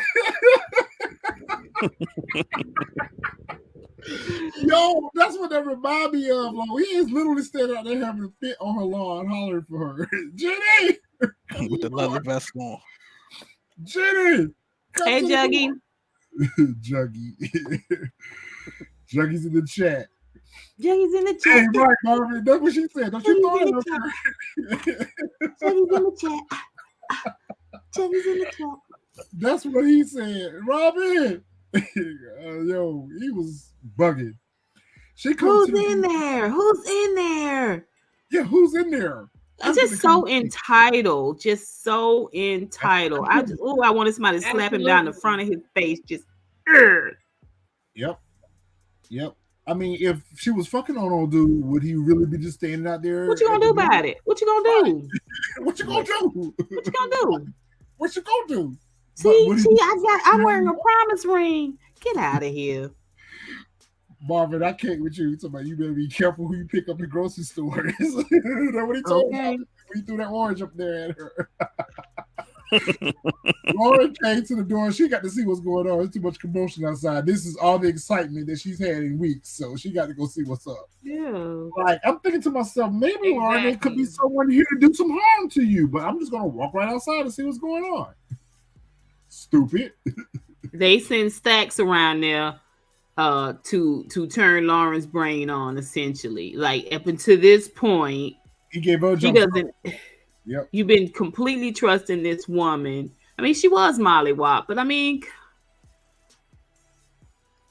so ridiculous. It was so ridiculous. This whole scene didn't make no sense. Yeah. And I don't see Lauren being Angela. I just don't. Period. Do you see? No, she's not Jenny.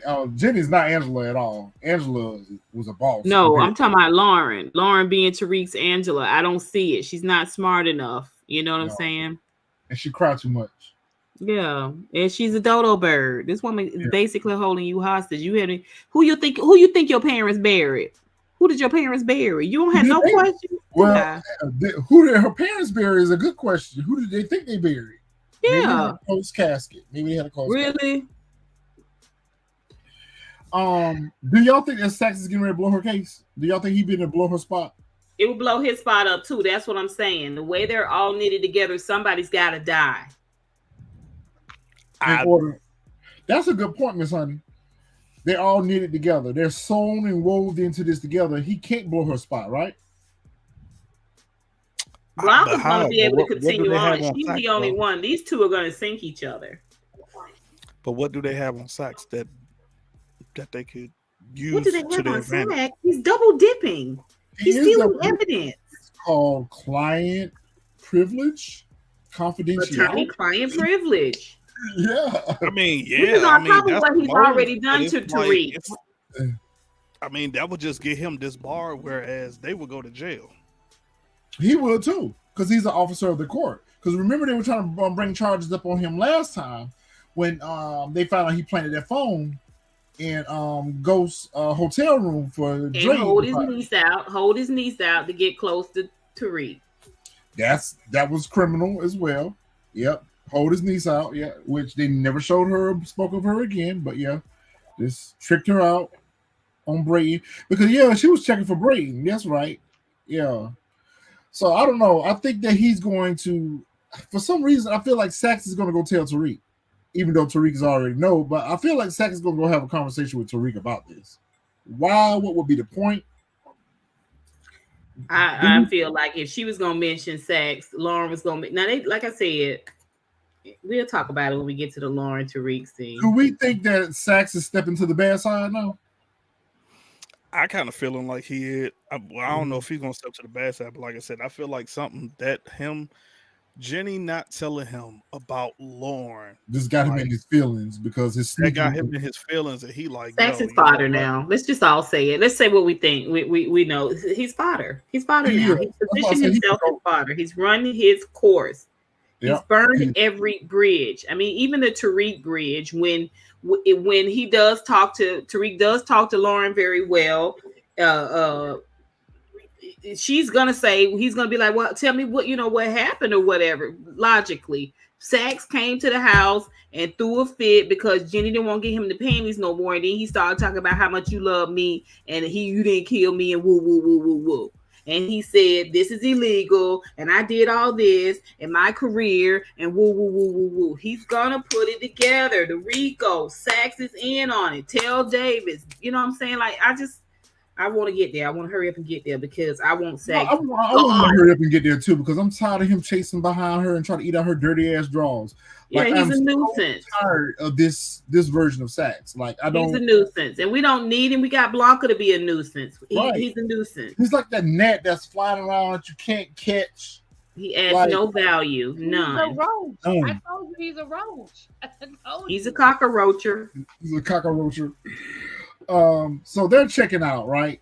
They check out the hotel. And Tariq is being a good little boyfriend husband and bringing Effie's bags down. And, they are talking about, how they need to figure out how to get from up under Noma. And Tariq actually has a moment of intelligence and looks to Effie and say, are you crazy? Like, how are we going to get away from up under this lady? We're not going to be able to do that. And she's like, well, I found a picture in Francisco's private art collection. Y'all gonna really have a field day with me when I give y'all my theory. So here's the picture of the nice, lovely couple. What if Effie is the secret child? The secret child of who? Now say what now? Noma and Francisco. Of Noma? Oh. I can tell you this, that's a great plot twist, but that'll kind of be a stretch because I think wait a minute. Ho. The picture. Now you got me thinking retro because I don't know though, but I feel like she would have known or Noma would have mentioned. I feel like Noma would know where she is, but still, it's not a bad plot twist. No, because we have made so much emphasis on going back to Obi's comment to her about her being orphan Annie and not having any picture of her family members. When they put Diana, Tariq grandma, Brayden's family up there, they had no family for Effie. Oh, that's right. That's right.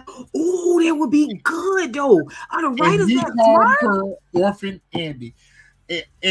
So Effie could be her mama. But I think Noma would know that as soon as she saw her, though.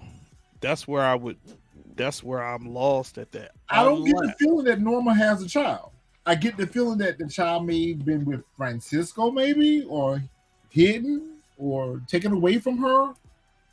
and plus, Maybe she's looking for the child. That's why I she mean, needed when you that look at that tape. picture though, that kind of look like a recent Noma. I So, don't want to do this. I don't want to do this because I'm gonna be so disappointed. It would be so but good. It that's a would be great so plot twist righteous because if they did that.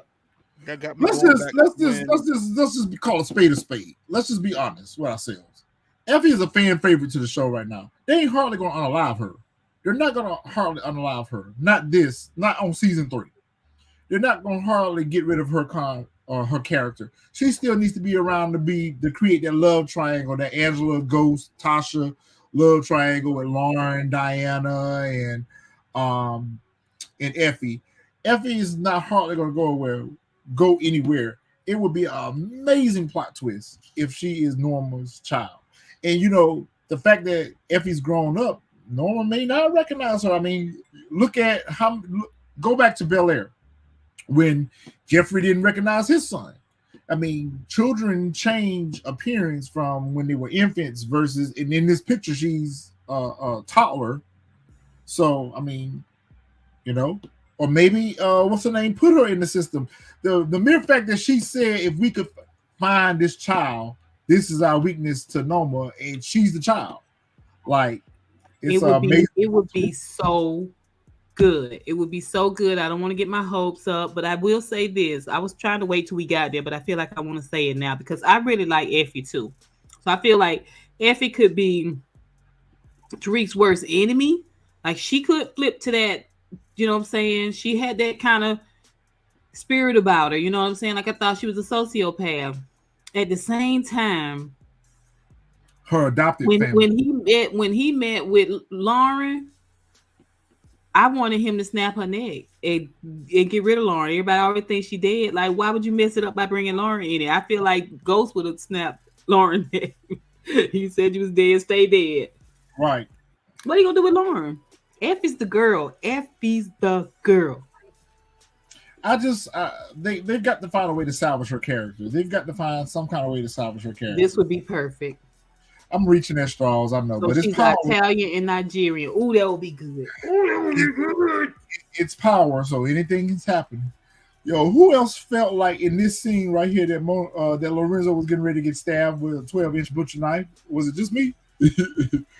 No, Like, honestly, I thought she was gonna pull out that revolver again.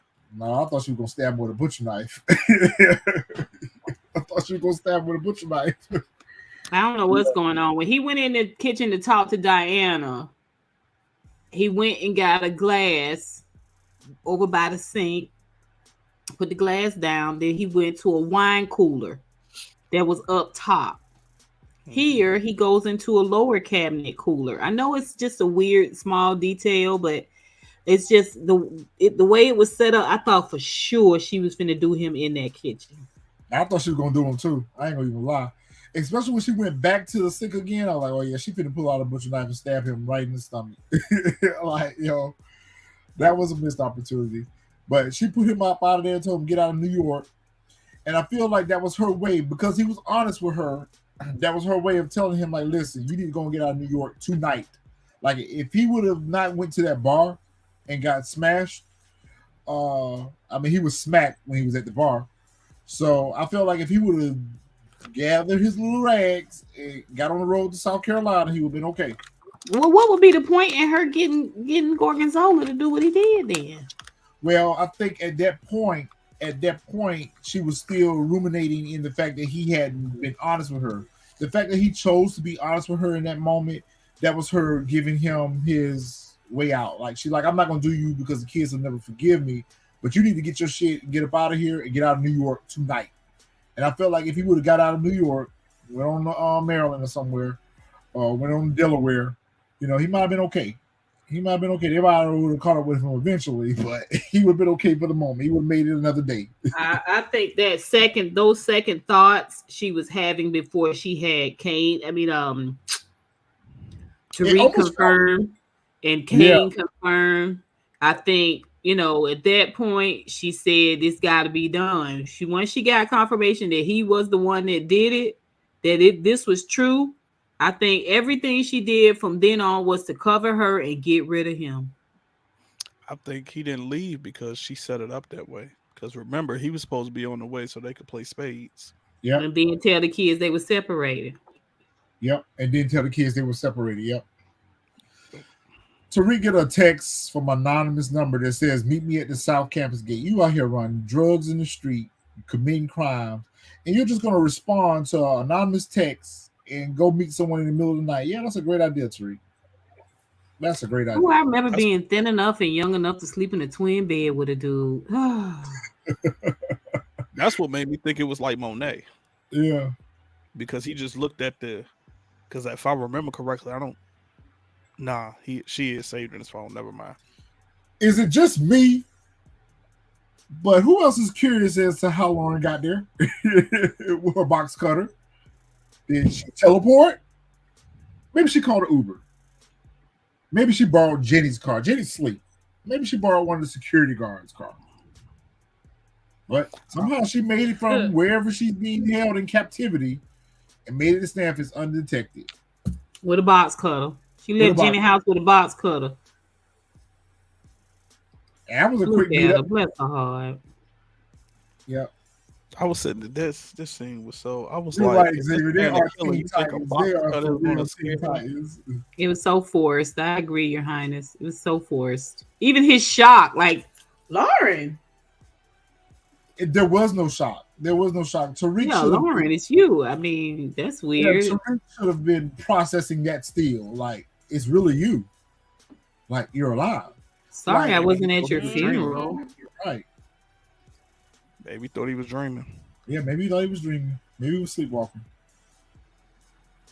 When she went to tell him, he went to say, "I'm going to go up here and confront Effie," and she stopped him and said, "No, tell no one." Now, did she also mention Brayden, or was it just Effie? She mentioned both of them. She said Brayden took her and gave her. Good. Good. Yeah, he said Brayden. She said Brayden took me and gave me the Effie. She was like, "Well, the feds are trying to mount a case against you, but that's the least of your worries. You need to be worried about your crew that you're running with because they lied to you, right? Or whatever."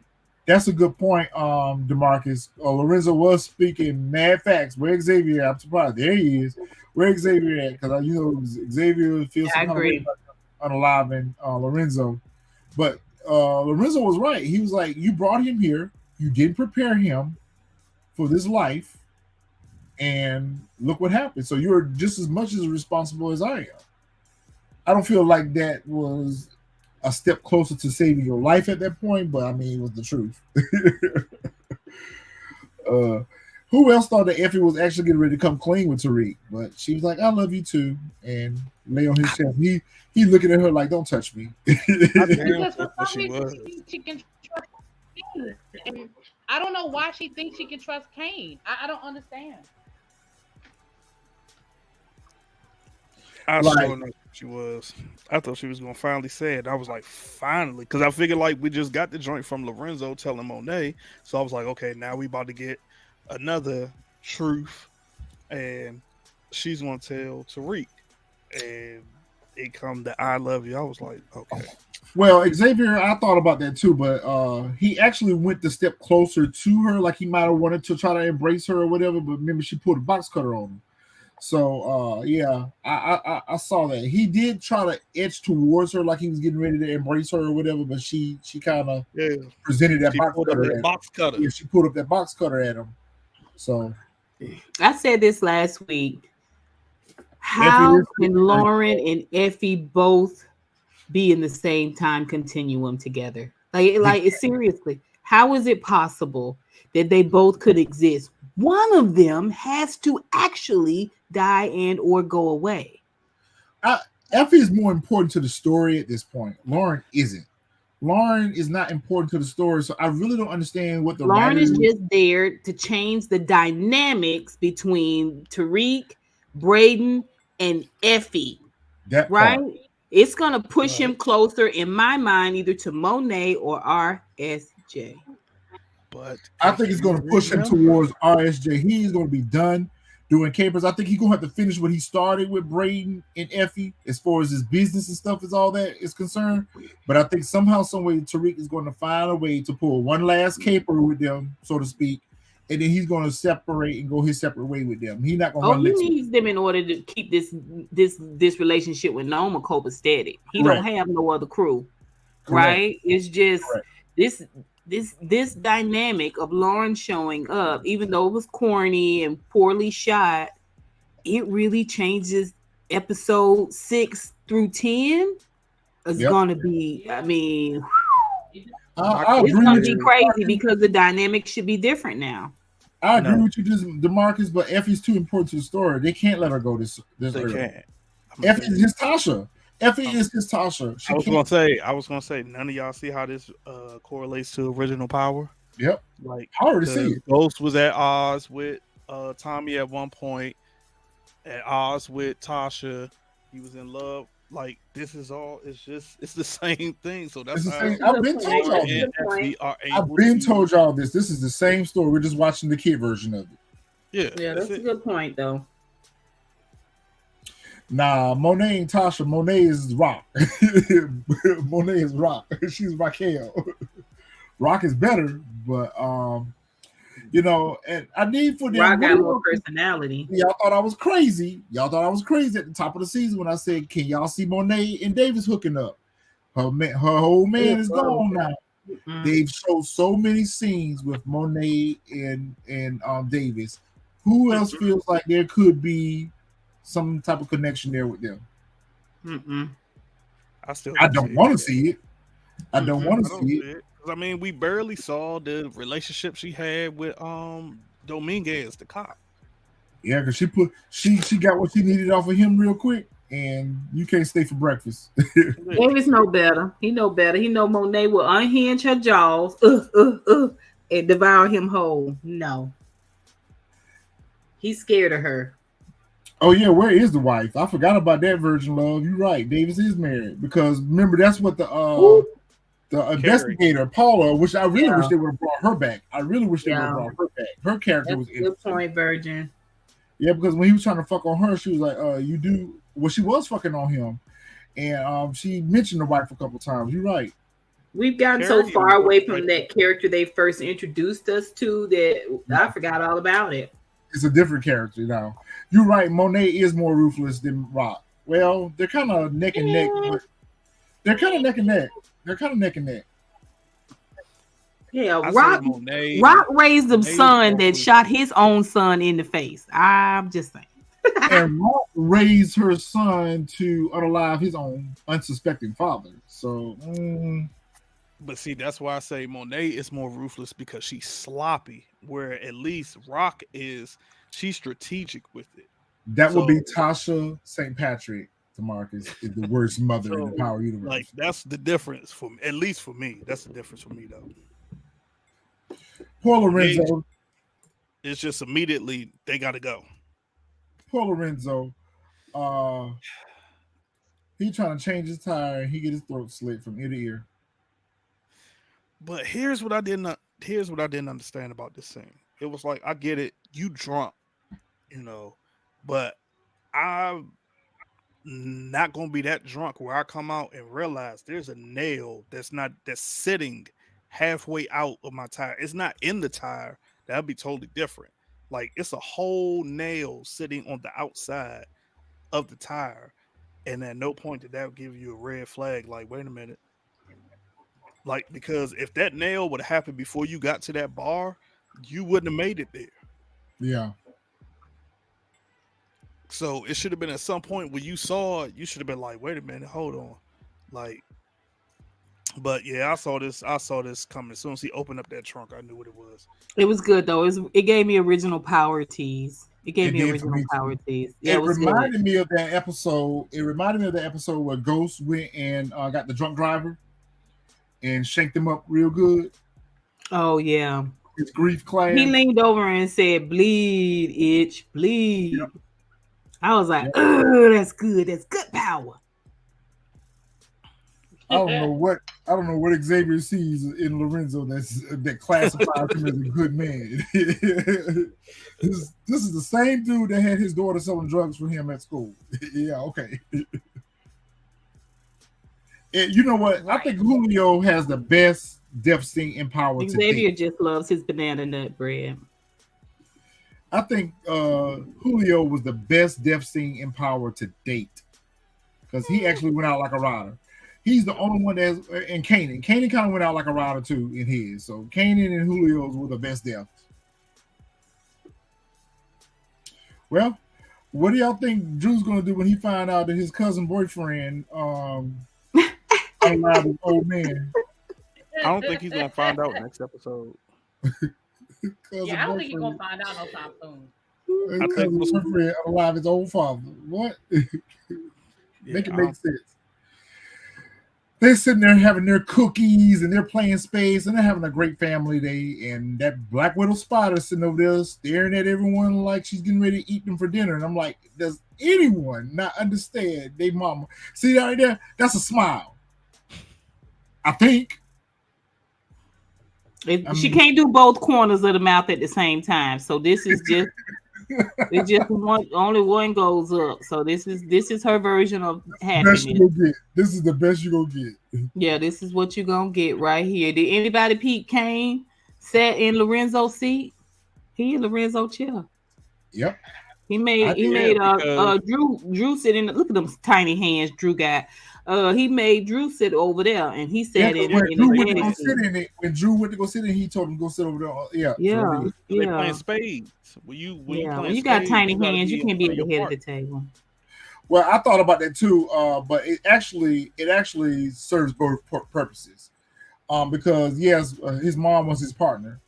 Actually, no, Drew and Monet were partners. Because remember at the kitchen table, she dapped him.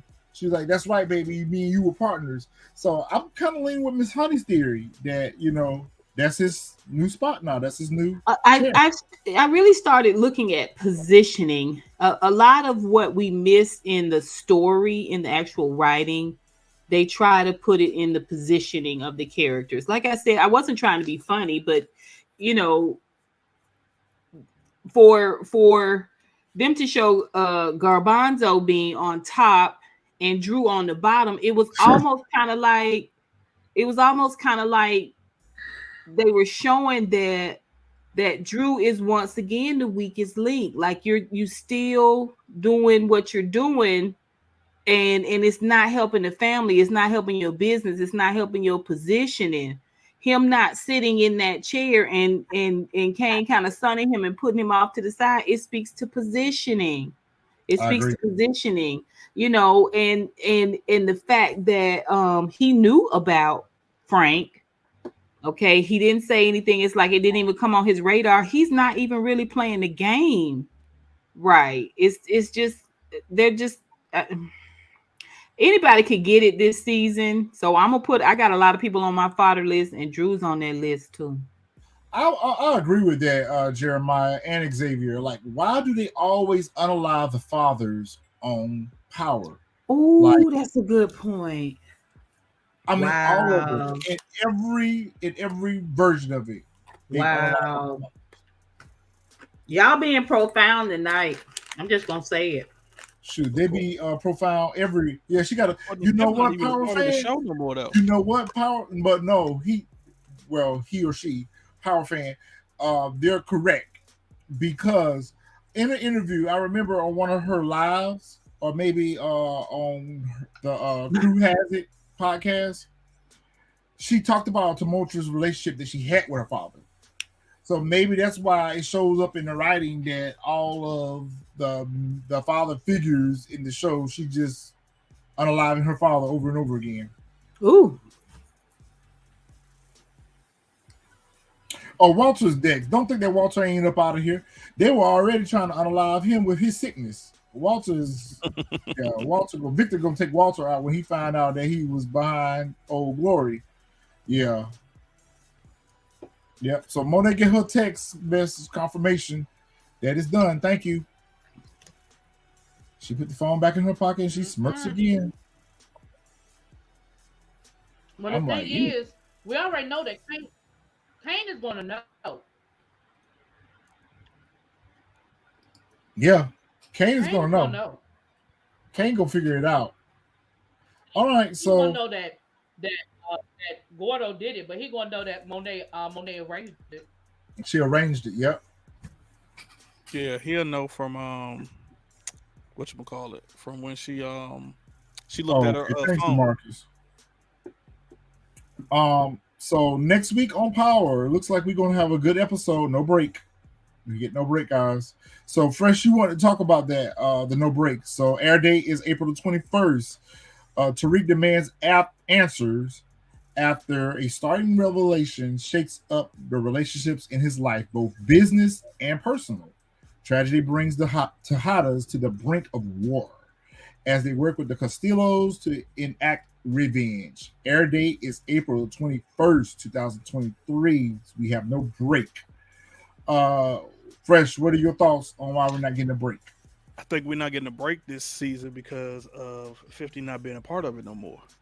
Because remember last season, episode no, and matter of fact, if I remember correctly, most of the joints, the powers, episode 5, it's normally a break. When I looked, I didn't see a break in none of But it's these normally on Sunday anytime too. soon. That's true too. Yeah. I didn't see no break no time soon. So I'm thinking like they did because like you could tell like Yeah, I looked at the rest of the he's not a part episode of it no more. descriptions for the remainder of the Since he's not a season. part of it, they pushing it. Yeah, I looked at the episode descriptions for the remainder of the season. They all have air dates consecutively. I don't think there's. I'm almost sure there's no. Jeremiah says the ghost break. I don't even think it's after 8. Yeah, because episode 7 air date is April the 28th. Episode 308 air date is May the 5th. Episode 309 May the 19th. Yeah. Episode 310 May 26th. Yeah, there's no break. Yeah, Jeremiah, he's still an executive producer, but he doesn't go look at his page. 50 has not promoted this whole season, with the exception of one picture episodes where he talks about Tariq getting the car. He has not Wow, promoted interesting. He hasn't promoted this season at all. 50 doesn't own Power. So that's why he said any spinoffs, any more spinoffs of Power or anything else, he's not giving them to Stars. Oh, he's going in a different direction. So let's get into these previews for next week and see what we got. Yeah, 10 episodes version. And looking at the rest of the episode descriptions for the remainder of the season, everything that we've talked about as far as Tariq splitting hairs, it seems like it's going to be, even in this episode description right here, it seems like he's going to be at odds with Brayden and oh yeah. So y'all think he's going to pull up on them next week and ask them? Yeah, because if you remember that trailer, when they first showed it, that fight scene between him and Brayden. She was his lover and his secretary, working every day of the week. She's not gonna cry. You right about that? She ain't got 9 tears. Well, I just felt like to keep the waiting to exhale, to waiting to exhale alive. Monet doesn't do moisture. She doesn't do. She doesn't emote emotions. Maybe it's the makeup. I don't know. We're at Lorenzo's funeral, Xavier. I'm sorry for your loss. We're at Lorenzo's funeral. Kane takes the chain. This is where we see him put the chain on. She had the shades on. No, she did cry at Zeke's funeral. She cried at Zeke's funeral. It was forced, but she cried. She cried at Zeke's funeral. Them tears was whisper quiet. Whisper quiet. You mean at the memorial? Oh yeah, at the memorial at the gym. We never got the funeral. We heard Gordo say sorry for. You know what? That would be so dope if they would have had her listening to one of her songs when she was at the house watching Judge Faith. That would have been dope. I would have liked that. I would have liked that. Because they tried to do that with Tasha one episode where they had Tasha singing at the karaoke. Oh, you talking about in the club? Yeah. When she was singing to God. Yeah, and then I think they had her singing at her birthday too. But But this is where we see Kane puts on Lorenzo's chain. So we've been arguing about that all season. So we finally got our answer. Kane's the new Lorenzo. Ciao. Have fun with It that. seems like this is where he's getting ready to confront Monet about. Nope. I feel like it. I think this is when him and Drew get into it. Well, if you go back and look at the like I said, you got to watch it. I studied that what do you call that trailer. You got to put it in slow mo. I'm almost sure this is where him and Drew get into it right after the funeral, and this is like right before the shots rang out. I could be wrong, but if you go back and look at the trailer, you watch it at slow motion. When they're coming out, there's a scene where Drew is. Wait a minute, Marvo. On the other side of it, you can see them two like going back at it. They're going back and forth. I'm gonna go back and watch that fresh. I missed that then. What do you mean we getting forced next year? Surely not. We don't wait 2 years for it already. It seemed like. No, he said next. He said we're getting forced next later this year. Next later this year. Okay, I'm about to say we gotta wait another year for force. I forgot all about it. Our fan was asking him about. It better be spectacular. It better be better than the first. Yeah, they finna come and spray up this place. They must got a product endorsement with Cadillac because everybody riding Escalades in Power. Kane isn't the new Lorenzo. He is Lorenzo. Okay. He isn't. Well, he's the new Lorenzo. He's the new Lorenzo senior. That's going to be Drew's doing. This thing getting shot up. That's Drew's doing. Yeah, I think. But see, this is why I say Monet has made a mess. Monet has made a mess because you got these people thinking that these Russians are the one that's after you. Drew's getting ready to go pull up on these Russians and blast on them. Now they're gonna come and blast on them at the funeral.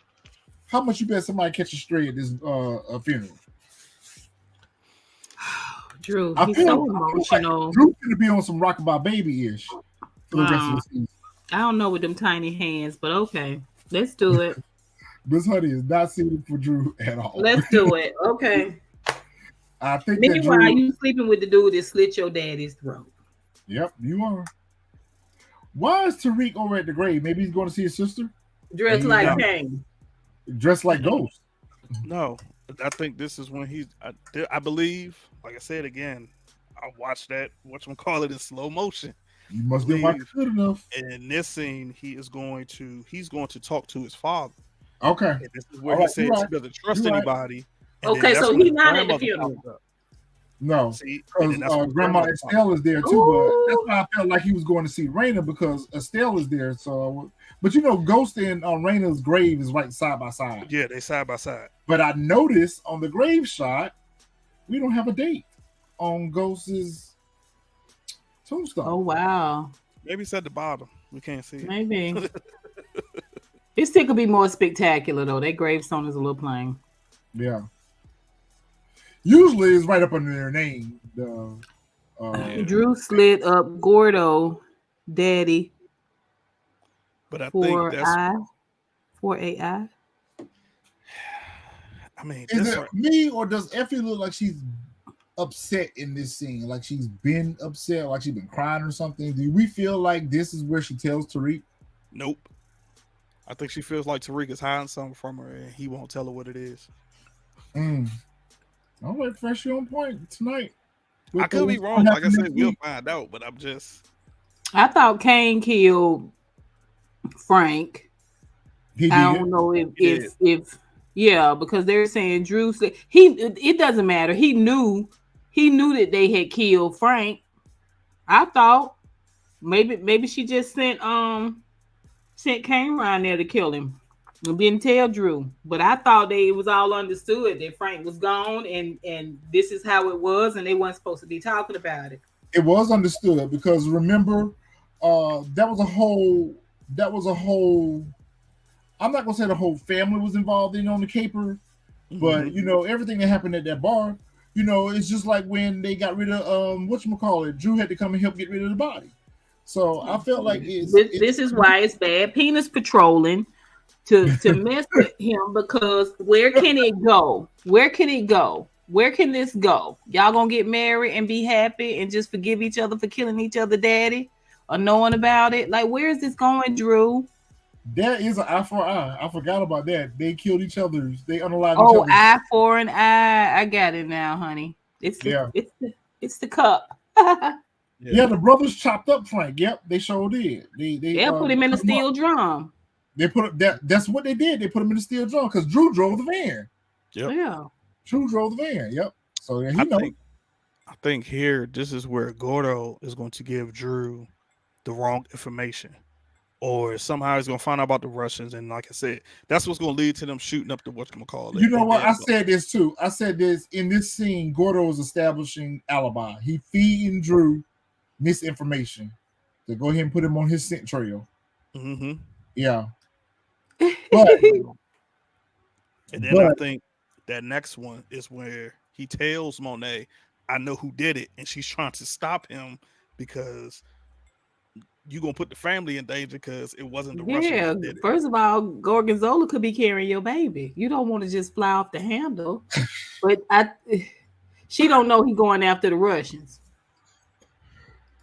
I agree, Fresh. Judging by the expression on her face, she's trying to clean up a mess that's getting ready to happen. Yeah, she tells him in the trailer. She said, "Don't do." If I remember correctly, she said, "Don't do something stupid to put this family in jeopardy."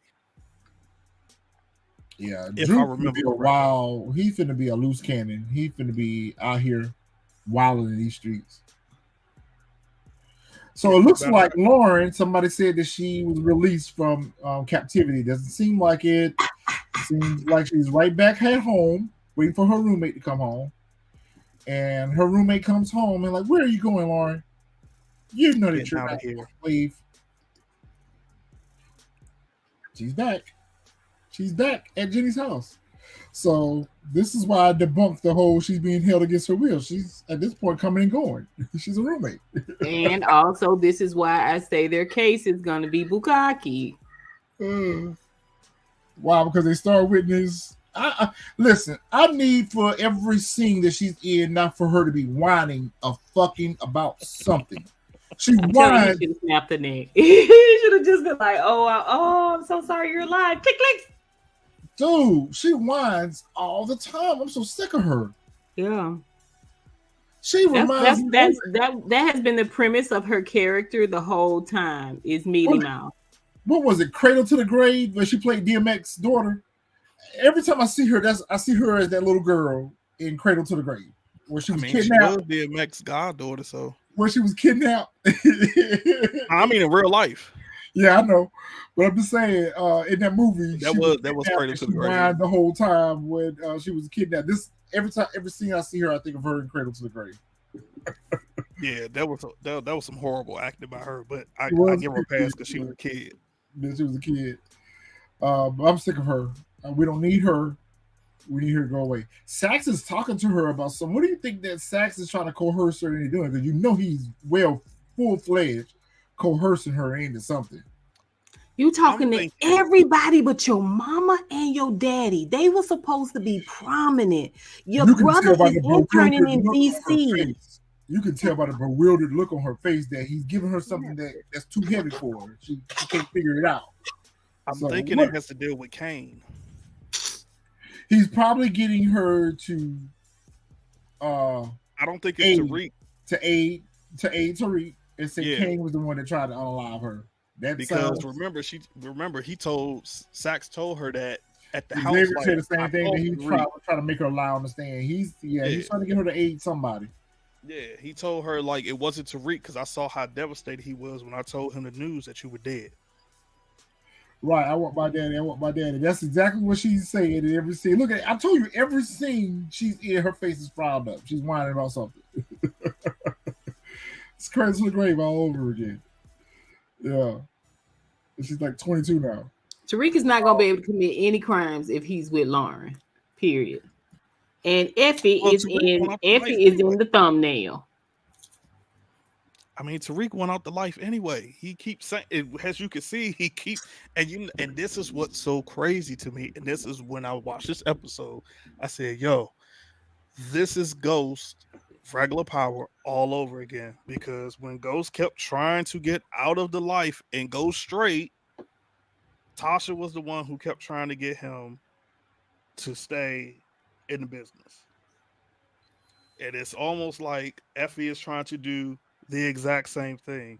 And he's trying to find out. He said it to her, at least like what 3 times within the last couple of episodes? Like, we could put this behind us and we could go live our life. And she's like, well, we could do this. Like she brought up the picture. And he's like, are you crazy? Like, I'm trying to get out of this and you trying to get us in deeper. So support gaming, I kind of feel you on that, but at the same time, I also think back on the fact that Tasha did hide a weapon for Ghost, and she cleaned books and washed money and all that good stuff. But she also stole from him, set him up. She told all his business to Tommy. She kept all his business in the street. She masturbated while Sean was driving her home. Right, but at the same time, when they power first opened, she was a very strong character. She was like a writer, she's the one that Jenny was a thief. Yep. So all he had to do was just say, a couple of code words, and she knew how to handle it. She knew whether to go to the bank, handle the books, put the gun away, get it clean, woo woo woo. Tasha was a writer. She was a writer. It's the writing. It's not the character, it's the writing. I'm telling you. Because remember, even when they were, that one thing I did like about Tasha and Ghost, even when they were at odds with each other, they knew what their respective roles were. It never stopped her from aiding. She always aided in the bed. When he called her and say, "Is something in the oven?" she knew she needed to go put something in that furnace. Yeah, Ghost paid the money, but it's Tasha that got them in classes. Tasha that went to pick them up and drop them off, and you know what I'm saying. It's probably because of Tasha that Tariq knows 3 words of Italian. And you're right, Xavier. That was even after he was fucking on Angela, because remember when they went up to the hotel and they put on that whole farce about, they would be in a relationship and they took separate cars home and all that stuff. And she was texting Angela for Ghost. Like, she was a rider now. I ain't gonna even lie. She was a rider up until about maybe season 3 or 4.